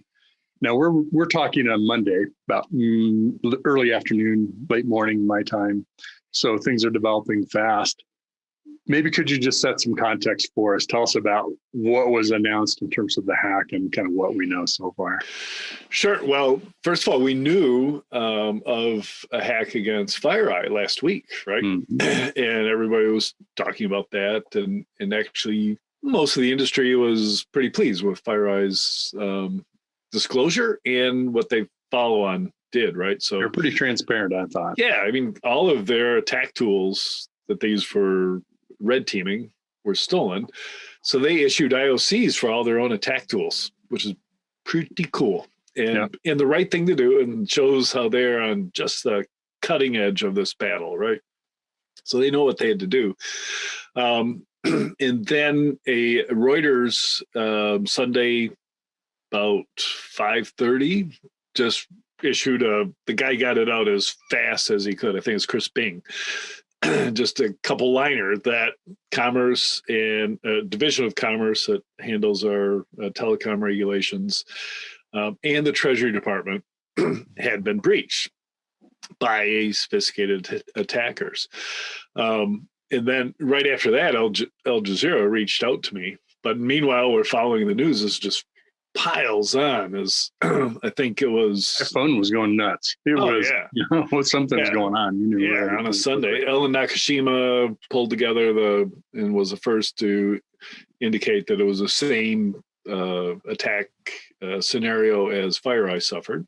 And then she updated her article to say it was a breach of SolarWinds that led to all of this. That's, then I got on air right after that. So we had all that information about an hour after the first release. But easily the most important aspect of all this is that it was a supply chain attack, that the attackers breached SolarWinds and compromised their update servers, way in the spring of 2020. In other words, they've had, a good 6 months to basically attack any customer of SolarWinds, which is pretty amazing because you dig into it. Now, SolarWinds is a network management tool, right? It checks NetFlow, can update, network gear and all that stuff. It has wide permissions inside an organization. And it's, because it's looking at NetFlow and all the rest, it's a security tool, right? It would be one of the primary tools you use to detect if you're breached. But most of the customers could be breached. I think it was Dmitry Polovich who was saying, this is a really good thing that the attackers are, a small team. They can't breach everybody. They had to pick their targets. Of course, the bad thing is they had plenty of targets to pick from. For a while this was going on, SolarWinds still had a page about their customers. They claimed 425 out of the Fortune 500 as customers, every branch of the military, the Pentagon, and the Office of the President. So, which is a 3,000 person organization, right? It's the executive branch. So obviously it was a target-rich environment for the attackers. And FireEye is attributing this to Cozy Bear, which is APT 29, which is of course a part of the SRV, which is the agency inside Russia that is tasked with doing espionage. So it's what I found interesting. A journalist from Newsweek was asking me, is this the same MO as other Russian attacks? And you got to go, well, it's a little more nuanced than that because each of the divisions of Russian teams have different MOs, different things they're trying to do. So GRU is most associated with Sandworm that, took down the power grid in Ukraine and also launched NotPetya. And NotPetya has a similarity with the SolarWinds attack because NotPetya was initiated by a software update from a accounting package used mostly in the Ukraine. So all of a sudden, everybody in Ukraine got a worm that was spreading and destroying everything at once. And it turned. I don't remember a network monitoring, security monitoring system being this part of an attack that's something this big. Is it? No, I don't. I bet it's happened in the past, but we just didn't know about it. Didn't know about it. Yeah, right. I don't recall of anything like this. But what a great attack vector for the attacker. I know, and it's so sophisticated. And even after they execute the attack, instead of creating compromised credentials or using their own credentials, they used internal credentials they probably got with a Mimikatz kind of attack to spread laterally. So they, even after penetrating, getting initial foothold, they hid their evidence of them being there. They would, modify DLLs and then use them and then change them back to the original. So you wouldn't be able to scan to see if you were infected. So definitely not a attempt at a loud disruptive attack that NotPetya obviously was. This was pure espionage, steal the good stuff, and stay persistent as long as you can, which makes it pretty easy to predict. So we're talking on Monday. This week, we're going to learn of a lot of Me Too's, and if you are going to reveal that you've been breached, it's good to be one of a crowd, right? Then it doesn't look it's a little as bad. safer now. Now you're not standing out alone and getting all the attention. Right, right. That wave, the wave's already hit the beach, right? Yeah. Now the trouble is that I am not very confident of most federal agencies to even be able to, even using what they have now, to be able to discover if they've been part of this breach, right? Because we've got IOCs, we've got hashes of elements of the attack. We know, the vector that came in, so you could check your updates from SolarWinds. If you've updated anything from SolarWinds since March, you have vulnerable SolarWinds installations, right? One researcher found a published CVE for SolarWinds vulnerabilities that were outrageously bad, right? It's like anybody could get access to anything. And this was way less in March. And there's some question as whether that was even part of this. It was just a separate thing, right? So yeah, you would have had to update since then. And obviously SolarWinds has, a new update, if you can trust it, to push out.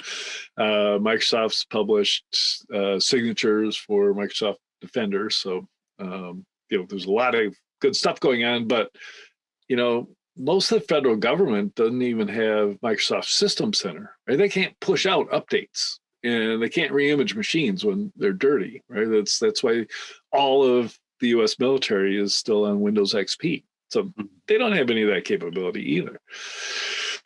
So it'll be a very interesting end of the year for all of us tracking what's going on here. Sounds like a lot of contractors getting hired to come in and both determine what's going on and fix it, right? Yeah. So and fix it yourself. That's usually what happens. One thing I think is how I read the story is that it's FireEye who discovered the breach at Commerce and Treasury, and it's FireEye's report, which is fabulous. I think it's going to go down in history as important as the APT1 report that FireEye Mandiant published in 2008 or something. But they're talking, they allude to the fact that many federal agencies were subject to the attack. So I'm sure that through FireEye and they're working with a lot of those agencies right now, and we'll learn, throughout the rest of the year about the other breaches, and the repercussions will go on for a decade after this. Well, to me, it's easy to read things into all of this because we don't have a lot of information right now. Right. So let me do that. Yeah, it's interesting that it's commerce. It was actually particularly the NTIA, which is the telecom branch, if you will. Right. So you think about our telecommunication systems with what they're infiltrating, and of course, a lot more we're finding out too. So it wasn't that they, like any smart hacker, they don't go after the crown jewels right away, but they go after some really valuable things. And you think, we always want to move laterally and grab the directory. Well, you know what? If I can sit there and collect intelligence, which is what those organizations are about, not just, financial gain. Right. It's just scary. And the untold information that might have and probably did escape. It's gone. It's out there. Yeah, you don't go after the crown jewels because they're going to be, mined, and people will discover you if you go after the nuclear launch codes, to use the classic example. And especially a spy agency, right? They learn so much from traditional signals intelligence where they may not even be able to tell what's being said. They can just tell that something is being said at a certain time between two parties. That's extremely valuable. And, Treasury imposes financial sanctions on Russia and are used for that purpose. So just having foreknowledge of those things coming down the wire would be good for the attackers. I'm not sure if a telecom regulator, will have rich information that's usable. And don't forget, these are government agencies. They are required to be public about what they do.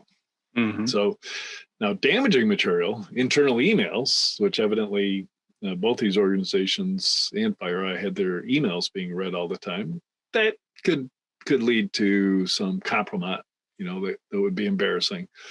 And maybe luckily it's embarrassing to this month's administration, not necessarily after January 20th, right? Where they'll be able to say, oh, that was them, not us. We'll fix this. I think too, if you take some of the other attacks, like, using email as a vector to compromise, invoicing with customers or other kinds of interactions, not just what's being said. Those are potentially vulnerable too, not necessarily invoicing, but you think of what's going on that they now have intelligence to and can, get in the middle of, and suddenly they're participating in something that the government doesn't know about, but the end telecom organization thinks it is, or some variation of that. Right. It's just kind of boggles the mind to think of where it could go, of course. Yeah. And once again, it's and we should be thankful that it was a espionage operation and not a destructive operation, right? Because they could have easily implanted the equivalent of ransomware everywhere and shut down the operations of federal agencies. That would not be a good thing. Are we attributing too much to Russia and their efforts here to say, oh, the whole Russia thing with the president and the election in 2016 sort of got all of our attention, and Chris Krebs and others on what's happening in the election system, and sort of forget about everything else. And not that we did, but it certainly takes many people's eye off those balls and onto the shiny thing that's in the news lately. Do you think it was that intentional, possibly, that let's go here, that'll get them busy, and then let's go after this, and who knows what the next thing is they're going to attack?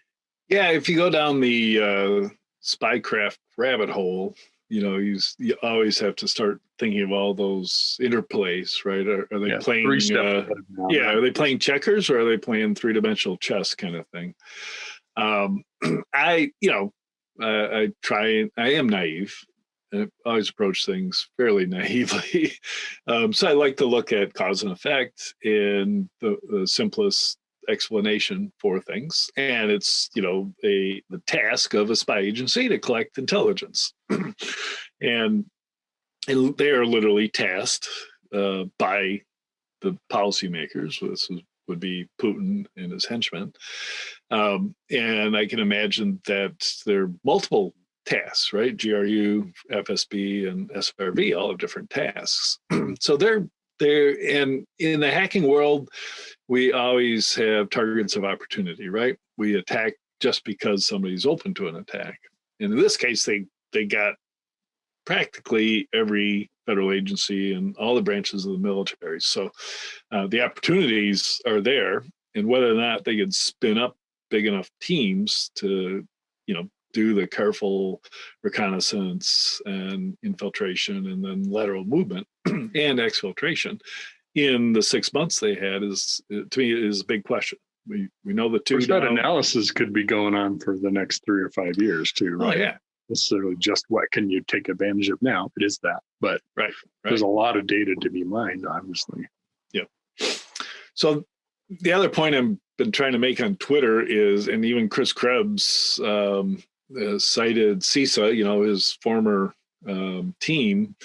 They issued a warning, I think late last night, an emergency warning to federal agencies, and it was stop using SolarWinds right now. Shut it off. Block all access. Turn it off. Uninstall it. That is really, really bad advice.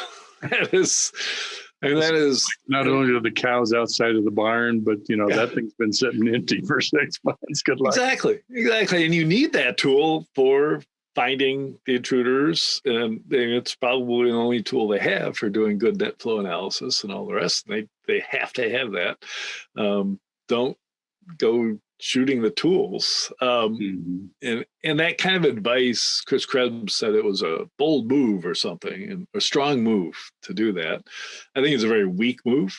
It tells me that, the people at CISA have about the level of understanding of IT operations that I did when I became a Gartner analyst. And at the time, there was a Solaris vulnerability that was critical, gave remote access to anybody.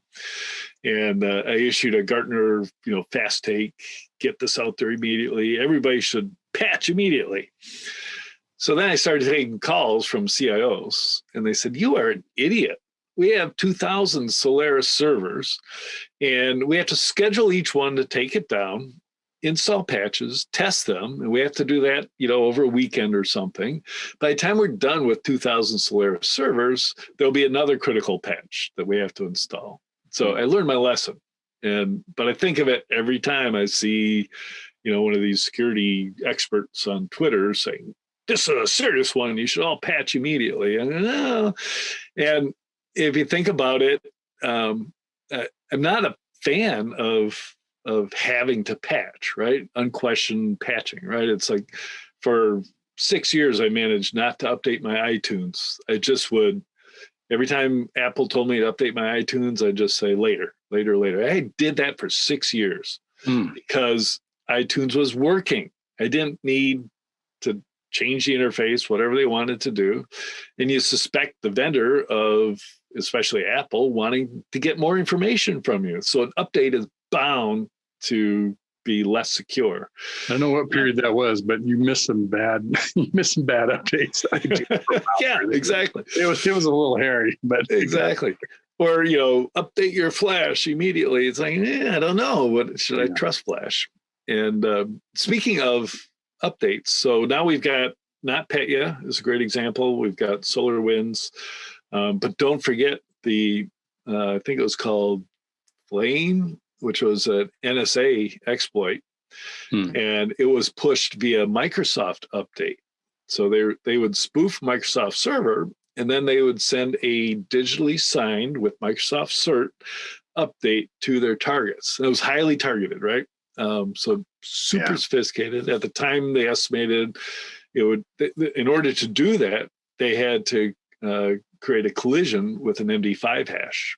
And they estimated that would cost $200,000 of compute time to, it's very similar to creating a new Bitcoin. Same process to create an MD5 hash collision. And that at that time was the most sophisticated attack I'd ever seen. And obviously the Russian SRV is, got the playbooks that we use, and they're using them back.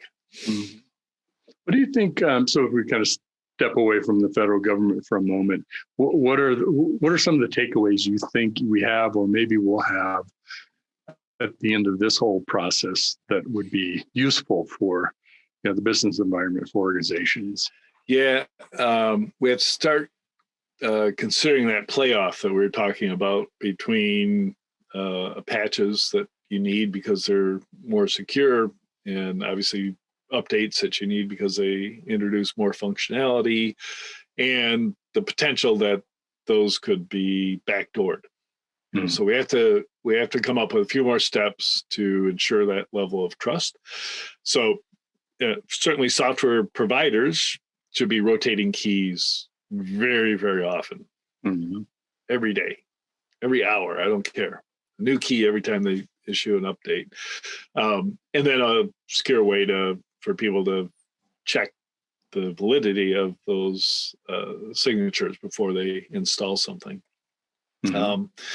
And test environments. So mind you, this particular hack against SolarWinds stayed for 12 to 14 days before it triggered itself. And nobody's got a test for updates that's 12 to 14 days long, right? You're not going to let it just sit there for that much time. You want 2 hours maybe. But we do have to figure out how to solve that problem. That's a new vector, I guess, that we haven't thought about before. And it fits in the APTs, the slow rolling attacks. It's that same kind of, now you're talking about a different form of that, where it's already in that, but it's not, not detectable. Right. So at some point the Easter egg wakes up because it's Easter, right? That's right. That's right. We know sleepers, we used to call them in the spy world, right?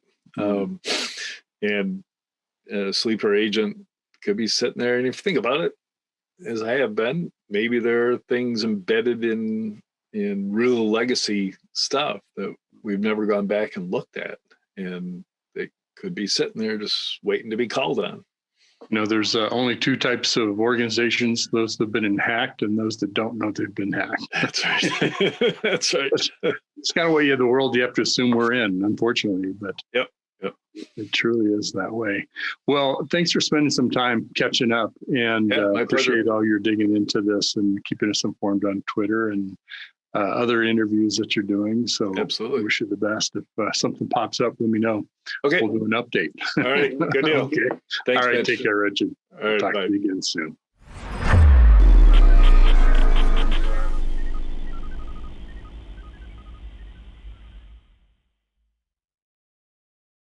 CISO Talk, to hear how real-world CISOs are dealing with today's real-world issues.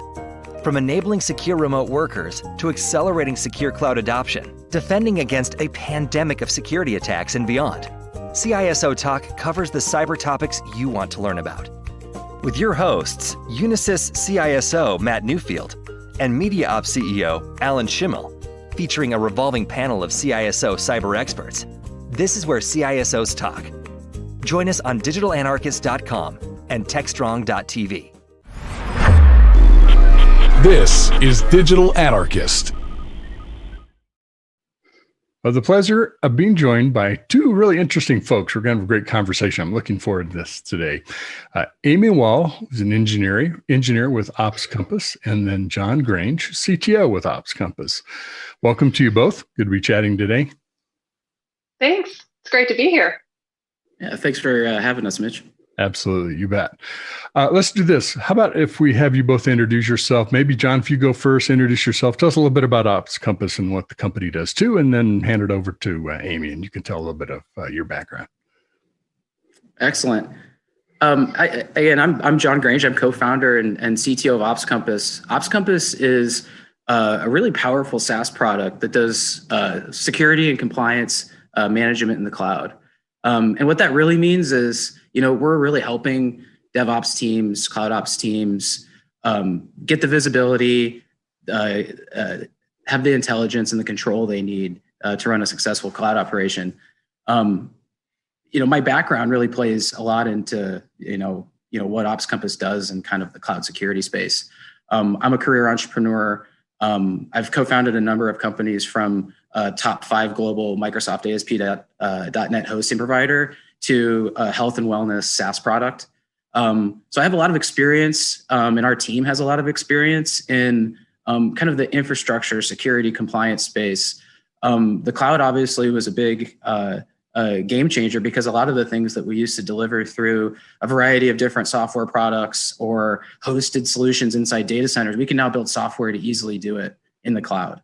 So that's kind of how I got into the business, through kind of that hosting and infrastructure space. And now here we have Ops Compass, which is leading the charge with helping customers with their security posture, their compliance, all these different aspects of running or having a well-run cloud. Sure is a fun and interesting space to be in, and I think we'll get into that too. Amy, how about you? Just a little bit of introduction, and I think we're going to get into more of your story too. Sure, yeah.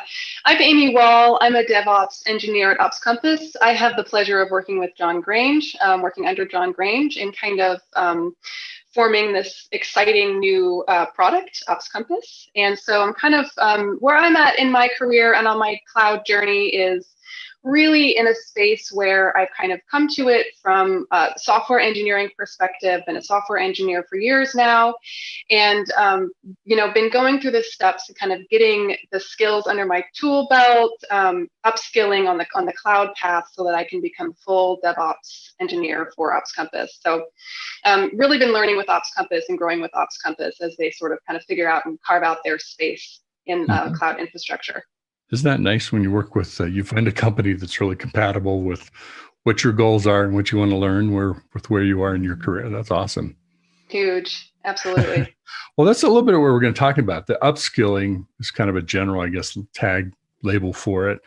We're going to explore a little bit, and you volunteered to share your story of how you got into software and you've evolved into software in the cloud and DevOps.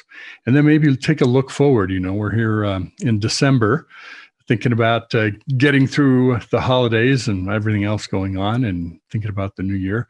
Maybe John can share with us some ideas on that too. We'll explore some of the things about how do we prepare ourselves for the next things that are coming. So let's start with your story. I'll let you tell it however you'd like, but maybe how did you get into software? Sure, yeah. I always like to joke that if I told my 12-year-old or 14-year-old self that I was a software engineer or a DevOps engineer, I would not believe it at that age. But yeah, I really didn't have a super traditional path. I was a humanities major in college. I left college and I became a content editor and then later a project manager in the marketing space. And I really enjoyed it, but kind of along the way, I got exposure to various technologies. I got a little exposure to programming. I got some exposure to IT. And over a few years, I realized that I just loved it. And that's what I really wanted to do. And my favorite days at work were the days where I was able to kind of solve software problems or technology problems, whatever.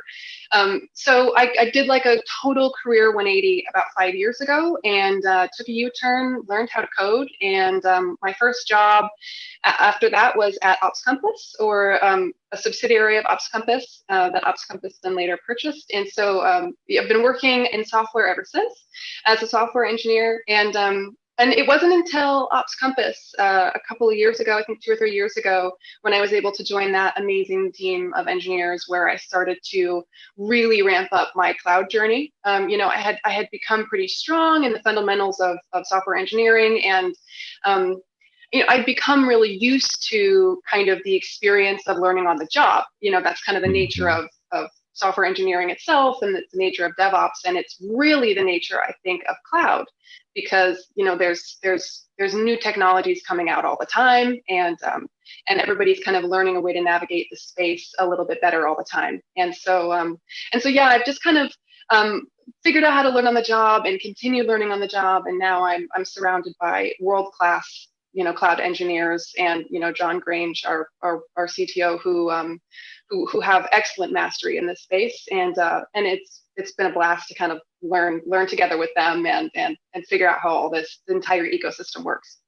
Well, very complimentary of the company. I'd be careful, John. She may have an ass. Yeah, no, this is great. No, but in all seriousness, just from our perspective, even having somebody who's like a rock star at this point, like Amy, like it's hard to find cloud expertise. And you have to be able to find people that are interested in growing, willing to grow, have that interest, like it sparks that fire, so that then you can enable that and you can grow a lot of your own expertise. And it's a really powerful thing, but I think it's something that a lot of companies, particularly like us, have to do today to stay around. Mm-hmm. You really do have to invest in people and give them the right, whatever ways that they learn, the right opportunities. There's also the person side of it too. One of the best things I learned in college from a computer science professor was, he said, everything you know now is going to be obsolete in a year. So you need to keep learning. You have to have a thirst, just a hunt, a desire for learning, just to keep going. And it seems like that's consistent with what your journey's been, Amy. Maybe talk about what the evolution from some of the technologies you started developing software into getting into cloud. What kind of things are you doing today? Sure. Yeah. So I started where I think a lot of new coders start is I started on Ruby on Rails. And I used it for years, and I actually still use it a lot of the time. But yeah, I started there. And then I worked in the consulting space for a few years where I was able to kind of bring to life a lot of customers' ideas, clients' ideas, and I love that. That was really exciting. And so from there, I kind of have just begun dipping my toe a little bit in all the cloud has to offer. I still have a ton to learn, but our infrastructure has a number of different resources in various clouds. I get to work with AWS, I get to work with Azure, I get to work with Google Cloud Platform. So any given day I could be working on any one of those technologies. Could be spinning up a Lambda, could be debugging something in TypeScript or JavaScript, whatever it is. But yeah, it was definitely a journey along the process. But we have a team, like I was kind of in the team before. We have a team that we all, I think, feel that like we're in it together a little bit. And so there's a great energy where I think we kind of all learn together. Even the master practitioners will continue to kind of get new certifications as they come out. We'll continue to offer advice and we'll continue to learn. And so I've never really felt like I was I was the baby in the room, so to speak, or that I was less skilled than anybody else per se. I kind of just felt like, okay, we're all, making ourselves better, sharpening our skills, getting better all the time. So especially it can be an advantage in a technology area that's relatively new because everybody's learning it, right? Nobody's been doing it for 20 years or whatever makes you an expert. I'm curious too, did you find mentoring, kind of learning from peers, things like that were helpful since everybody's learning at such an accelerated pace, moving into the cloud, and whether it's on the UI side or on the software infrastructure side? Hugely, absolutely, yeah. Our lead architect, Nick Allmaker, is an excellent mentor for us. His knowledge never ceases to amaze me, and he's really, really helpful. He's always willing to take some time out of his day to spend a couple extra minutes on a pull request, or help you figure something out. But even earlier on in my software engineering education, I remember having a teacher who told me, always TS, try it and see. And I think I mentioned this in a blog recently, but that's been hugely helpful to me as I've moved into this space, because for me at least, in learning cloud and in understanding the ecosystem, tutorials online can really only take you so far. Sometimes you just have to go in there and spin up a Lambda, spin up an EC2 and figure out what's going on, play with it, move it around a little bit. And so I definitely, that's a big insight that I've learned, is that just get in there, try it. A lot of the clouds, I think all of them, in fact, have a free trial where they give you a little bit of free cash to play with at the beginning. I use that for all of them, absolutely. And you just spin up resources. And I think in addition to that, having a third party like Ops Compass, where you have kind of that visibility into every single resource that you have going on in every single cloud, can be super helpful for someone. Obviously helpful for experts and helpful for people who are in the cloud security posture management space, but also helpful for people like me who are learning and who don't really understand, or who are kind of putting the pieces together of what changes do what, and what resources are like others, how similar is an Azure function to an AWS Lambda, and having that kind of visibility into all of your clouds and all of your resources, it can be hugely helpful. So, I've kind of had that advantage at Ops Compass, where I've definitely had a leg up for sure in being able to kind of learn this stuff. Opportunity is everything. Sometimes it's self-created, and sometimes it's the situational, company, et cetera. Yeah, I'm curious, John, what's your perspective on, as you're obviously probably in a little different place in your career, but as you've yourself and folks you've worked with, what are some of the mentoring and kind of helping others advance in their careers have you seen to be really successful, either for yourself or people you've worked with? Sure. Well, there's a couple of things that come to mind, and one of them Amy just mentioned, the being able to go and mess with something, be able to go out into the cloud and play with a resource, and have kind of both the curiosity, the time, the capability to be able to go do that is a really powerful thing. And in the cloud, when all of these when all of these services are changing and being there's a couple hundred different ones on AWS. There's literally something new every day. So I think that that's a big part of it. The other thing that I learned early on from mentors of mine, that I also try and share with the team, is that when there's these big trends, cloud is an example, but then also some of what you see with big data and AI, et cetera. There's the sort of application top layer trend that's all of the robust sort of user applications for those technologies. But for those to actually come to fruition and for that trend to really be powerful, there's got to be all this plumbing underneath that it's not as glamorous and not everybody thinks about it. But as those spaces burgeon, it's not just the mobile app that's using AI to really change kind of directions and navigation. It's the whole industry of sort of infrastructure beneath that needs to serve those sorts of trends and applications. And those end up being great places to go and learn about. And there's tons and tons of opportunities sort of in the wake of those big trends and the leading kind of applications and companies. So I always like to, even in our product, you see a little bit of that, but I even try and tell folks on our team that like we need to be looking at things that way as these trends are big. What kind of plumbing do the customers need? What are the dots that need to be connected? What's the kind of unglamorous thing underneath that everybody's going to need that we can learn a lot about and solve the problems around? I'm curious, Amy, have you seen that? Has that been consistent with your experience too? Absolutely, yeah. I think, per what John was saying, I do really think that there is kind of an ecosystem to cloud, and we're trying to always stay on top of it, in front of it, figure out what's going on with it and view it from kind of like that 30,000 foot view, so we can really understand it as a whole picture. So yeah, I think there's a great knowledge share for sure, and I think that's hugely important to figure out, like, where is this going? What is going to be happening, in 5 years, in 10 years? Where do we need to start working now so that we'll still be relevant, we'll still be making sense at that time? And it's not always easy to guess, but definitely there's a lot out there in the industry that you can you get a feel for that. I think we're in a violent agreement. Some of the best developers I've worked with really knew it from, the operating system, the whole software stack, the network, not an expert in every piece of it, but knew how it all fit together and how to make it all work and kind of hum and get to the performance that you need, or make the right decisions on how you want to, the architecture you want to use and what parts you don't want to use. Another thought, you may have mentioned this in your article too, Amy, and I'll put a link to the article in the description. Open source is another fantastic resource. You talk about getting free time on cloud services and using sampling software. It's a great place to watch how software is built in a little bit different way, in an open way, open community, but using that as well can be super fantastic. And by the way, everybody's using open source in their products and their IT systems, their applications. And so the more you know about it, the more you can leverage it, right?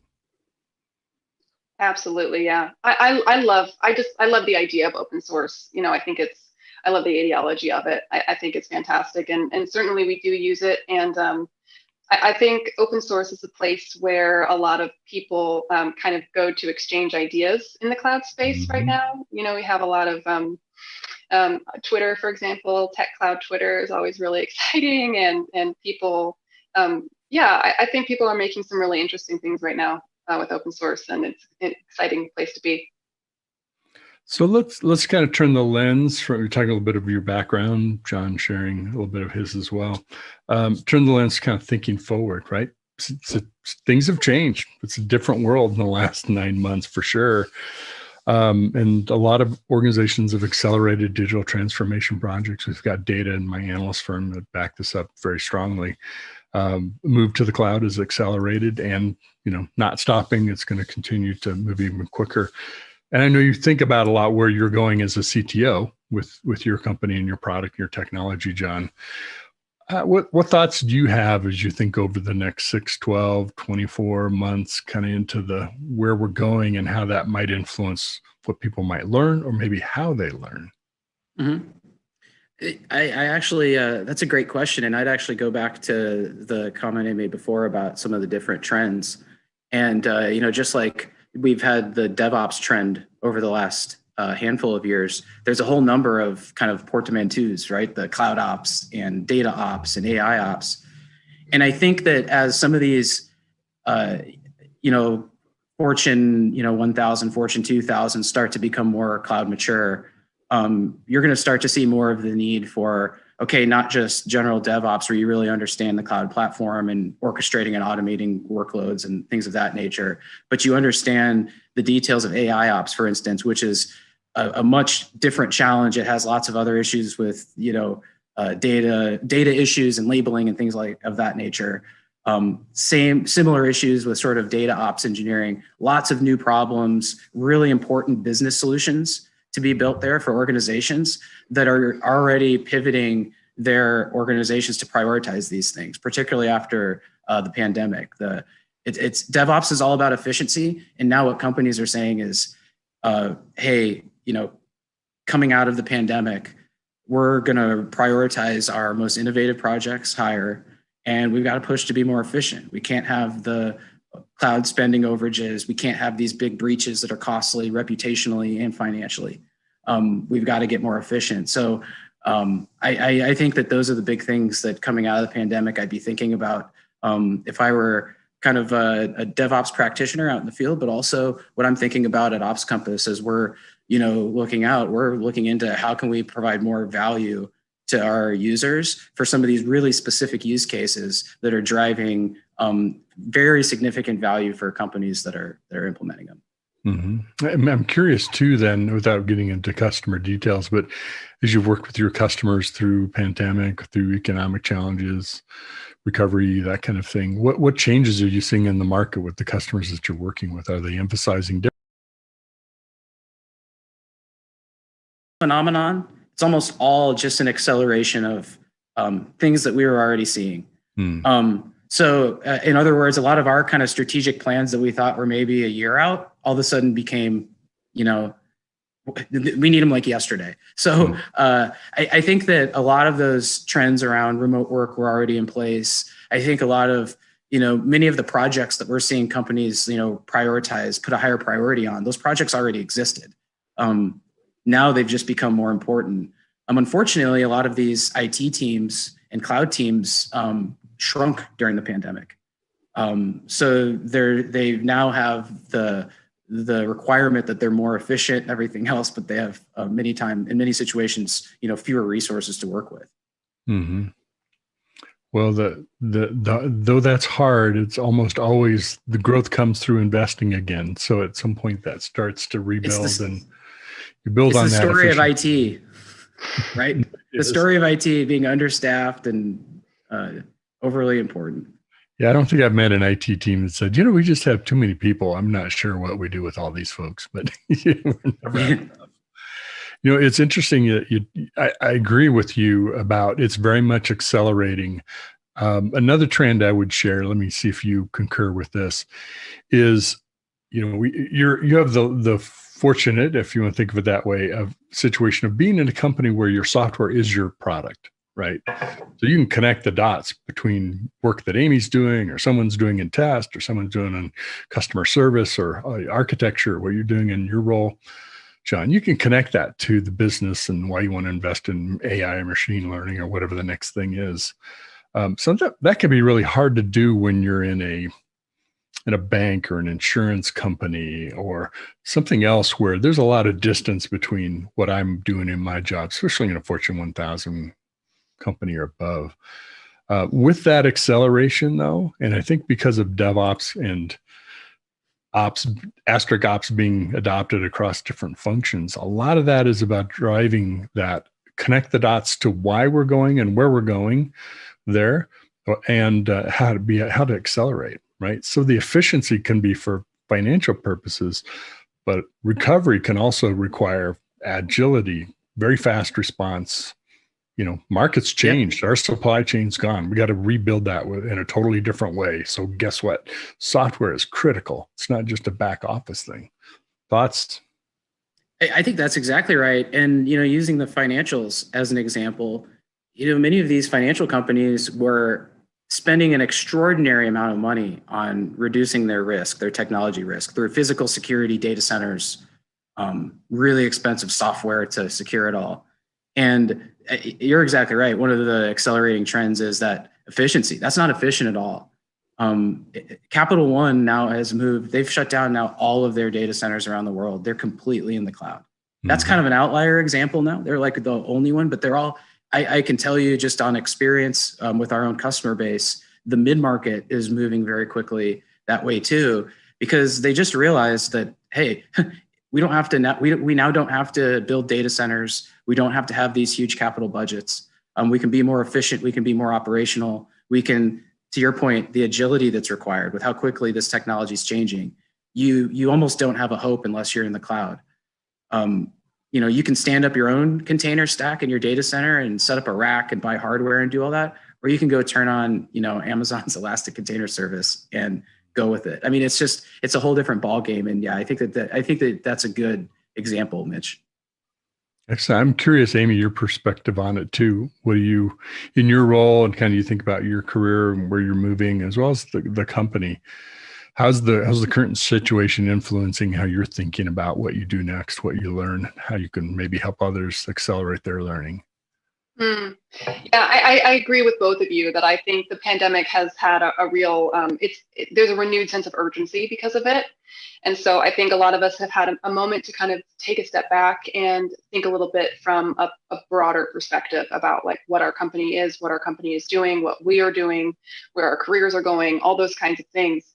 And yeah, I think people are having an opportunity to figure out, like John was kind of saying, John mentioned, the infrastructure for working remotely was largely in place before the pandemic, but that wasn't always true, and that wasn't true for every company. And so I think there's a lot of catching up that's happening right now.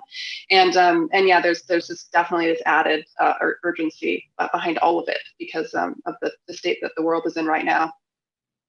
Yeah, it's interesting. I was running IT for a while in a prior job, and we were at this beginning of stop thinking about it as working remotely or working remote and think of it as work anywhere. And it seems like that's totally apropos now. That's, if you think about forward, it's not like we're all going to show up back in the office, after we get the vaccine or whatever. Even if things are in good shape, public health wise, there's a lot of things that we've been doing this for a year, 2 years, or whatever the time's going to be. People are going to build on it and leverage that. And at least I think, I don't know if you all agree, but I think this is the work anywhere era that we're in now. Well, CFOs got a little taste of really, really small travel and entertainment budgets. And I think that as those start to come up, I don't think that the tolerance levels will be quite where they were before the pandemic. Yeah, we've proven, right, what we can do. Also interesting, yeah. I've heard, folks have talked about, we've made decisions a lot faster too in some cases. We were debating, do we use Team or Slack or whatever? And, for a year, and suddenly in a week, 2 days, we decided it. Like, why can't we do that all the time? Well, maybe not always you do that, but we've shown we can accelerate a lot of things. Well, I think that another thing that happened is I think that American companies in particular, I can't comment as much internationally, but American companies, I think, got very good in this kind of in the 21st century at buying software, maybe even before that. But I don't think that companies are very good at actually like adopting and using software. And I think one of the things that the pandemic that is like everybody bought Teams and bought all this stuff from these, the big tech companies, and nobody really fully adopted it, fully implemented it.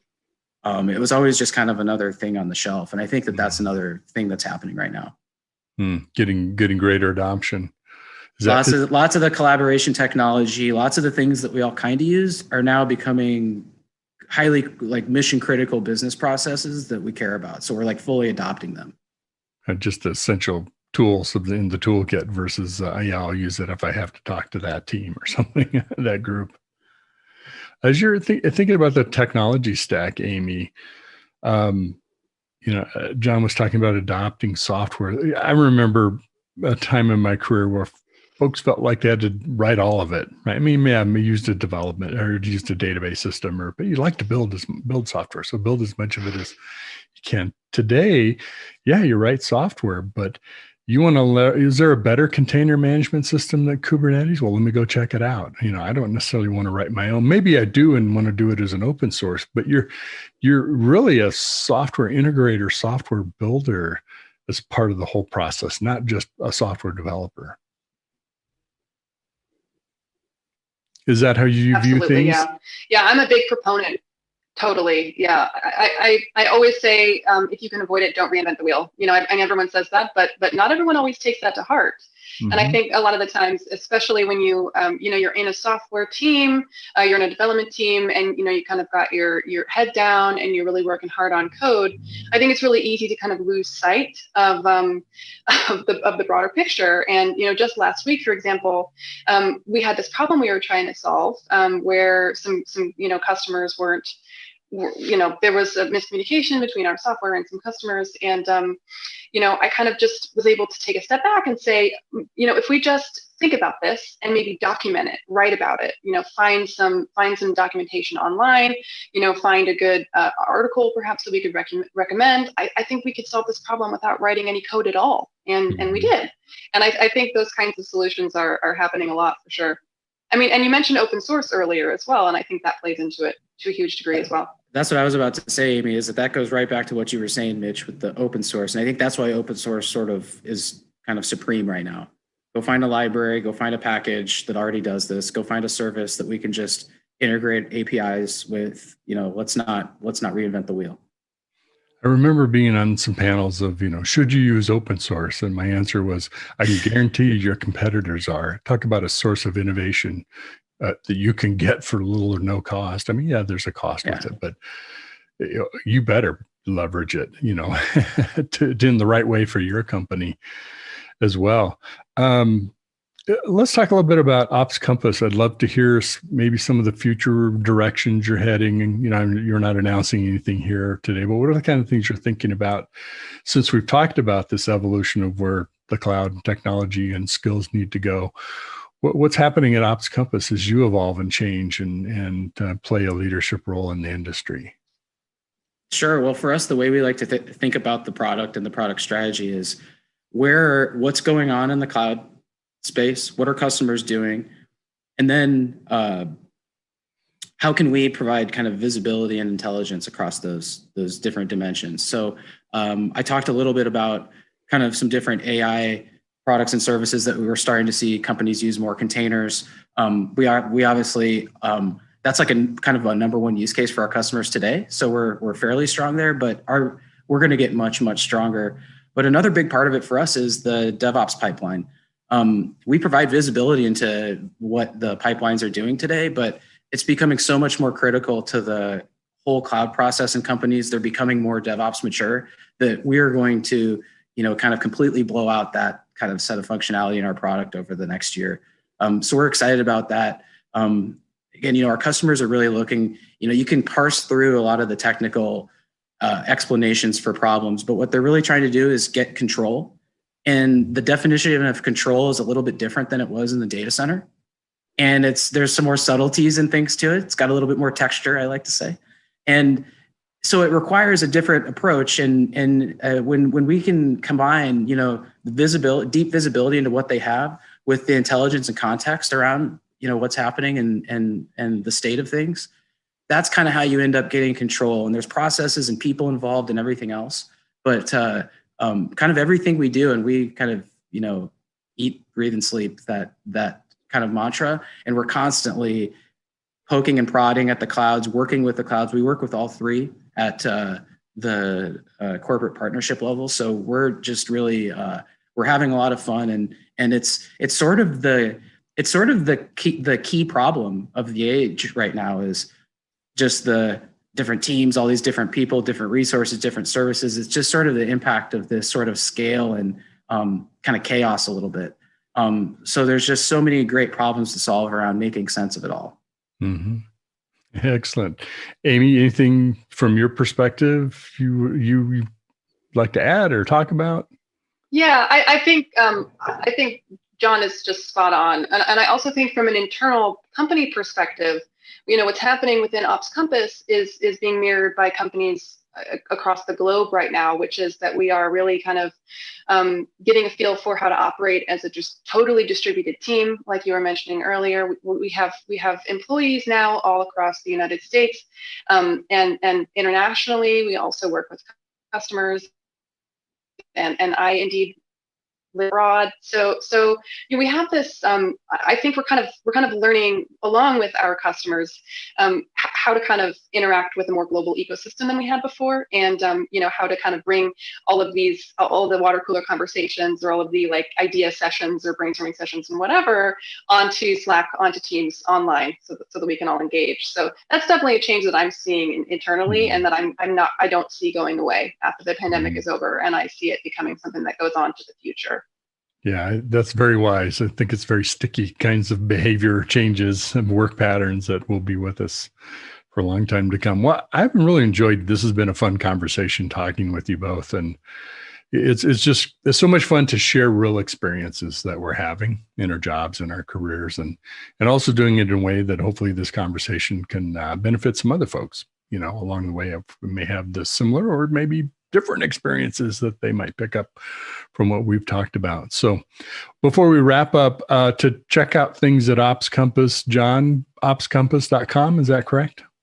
Yep, you can go to opscompass.com, check out more about us. We have a free trial. Really encourage people to go jump in, check out the product. Again, it's It's built by a bunch of DevOps engineer cloud nerds for, our sort of brethren, if you will. So love getting feedback, and let us know if there's any if there's anything that we can help you with. Built by DevOps people for DevOps people, right? Exactly. Excellent. Well, Amy Wall, it's been fantastic talking with you. Thanks for sharing your story and your insights. And John Grange, similarly, your insights as well as kind of where we're headed, and fun conversation with you. Both the best. Have a great holiday, and we'll see you into the new year. Thanks a lot, Mitch. Thank you, Mitch. Be safe. You too.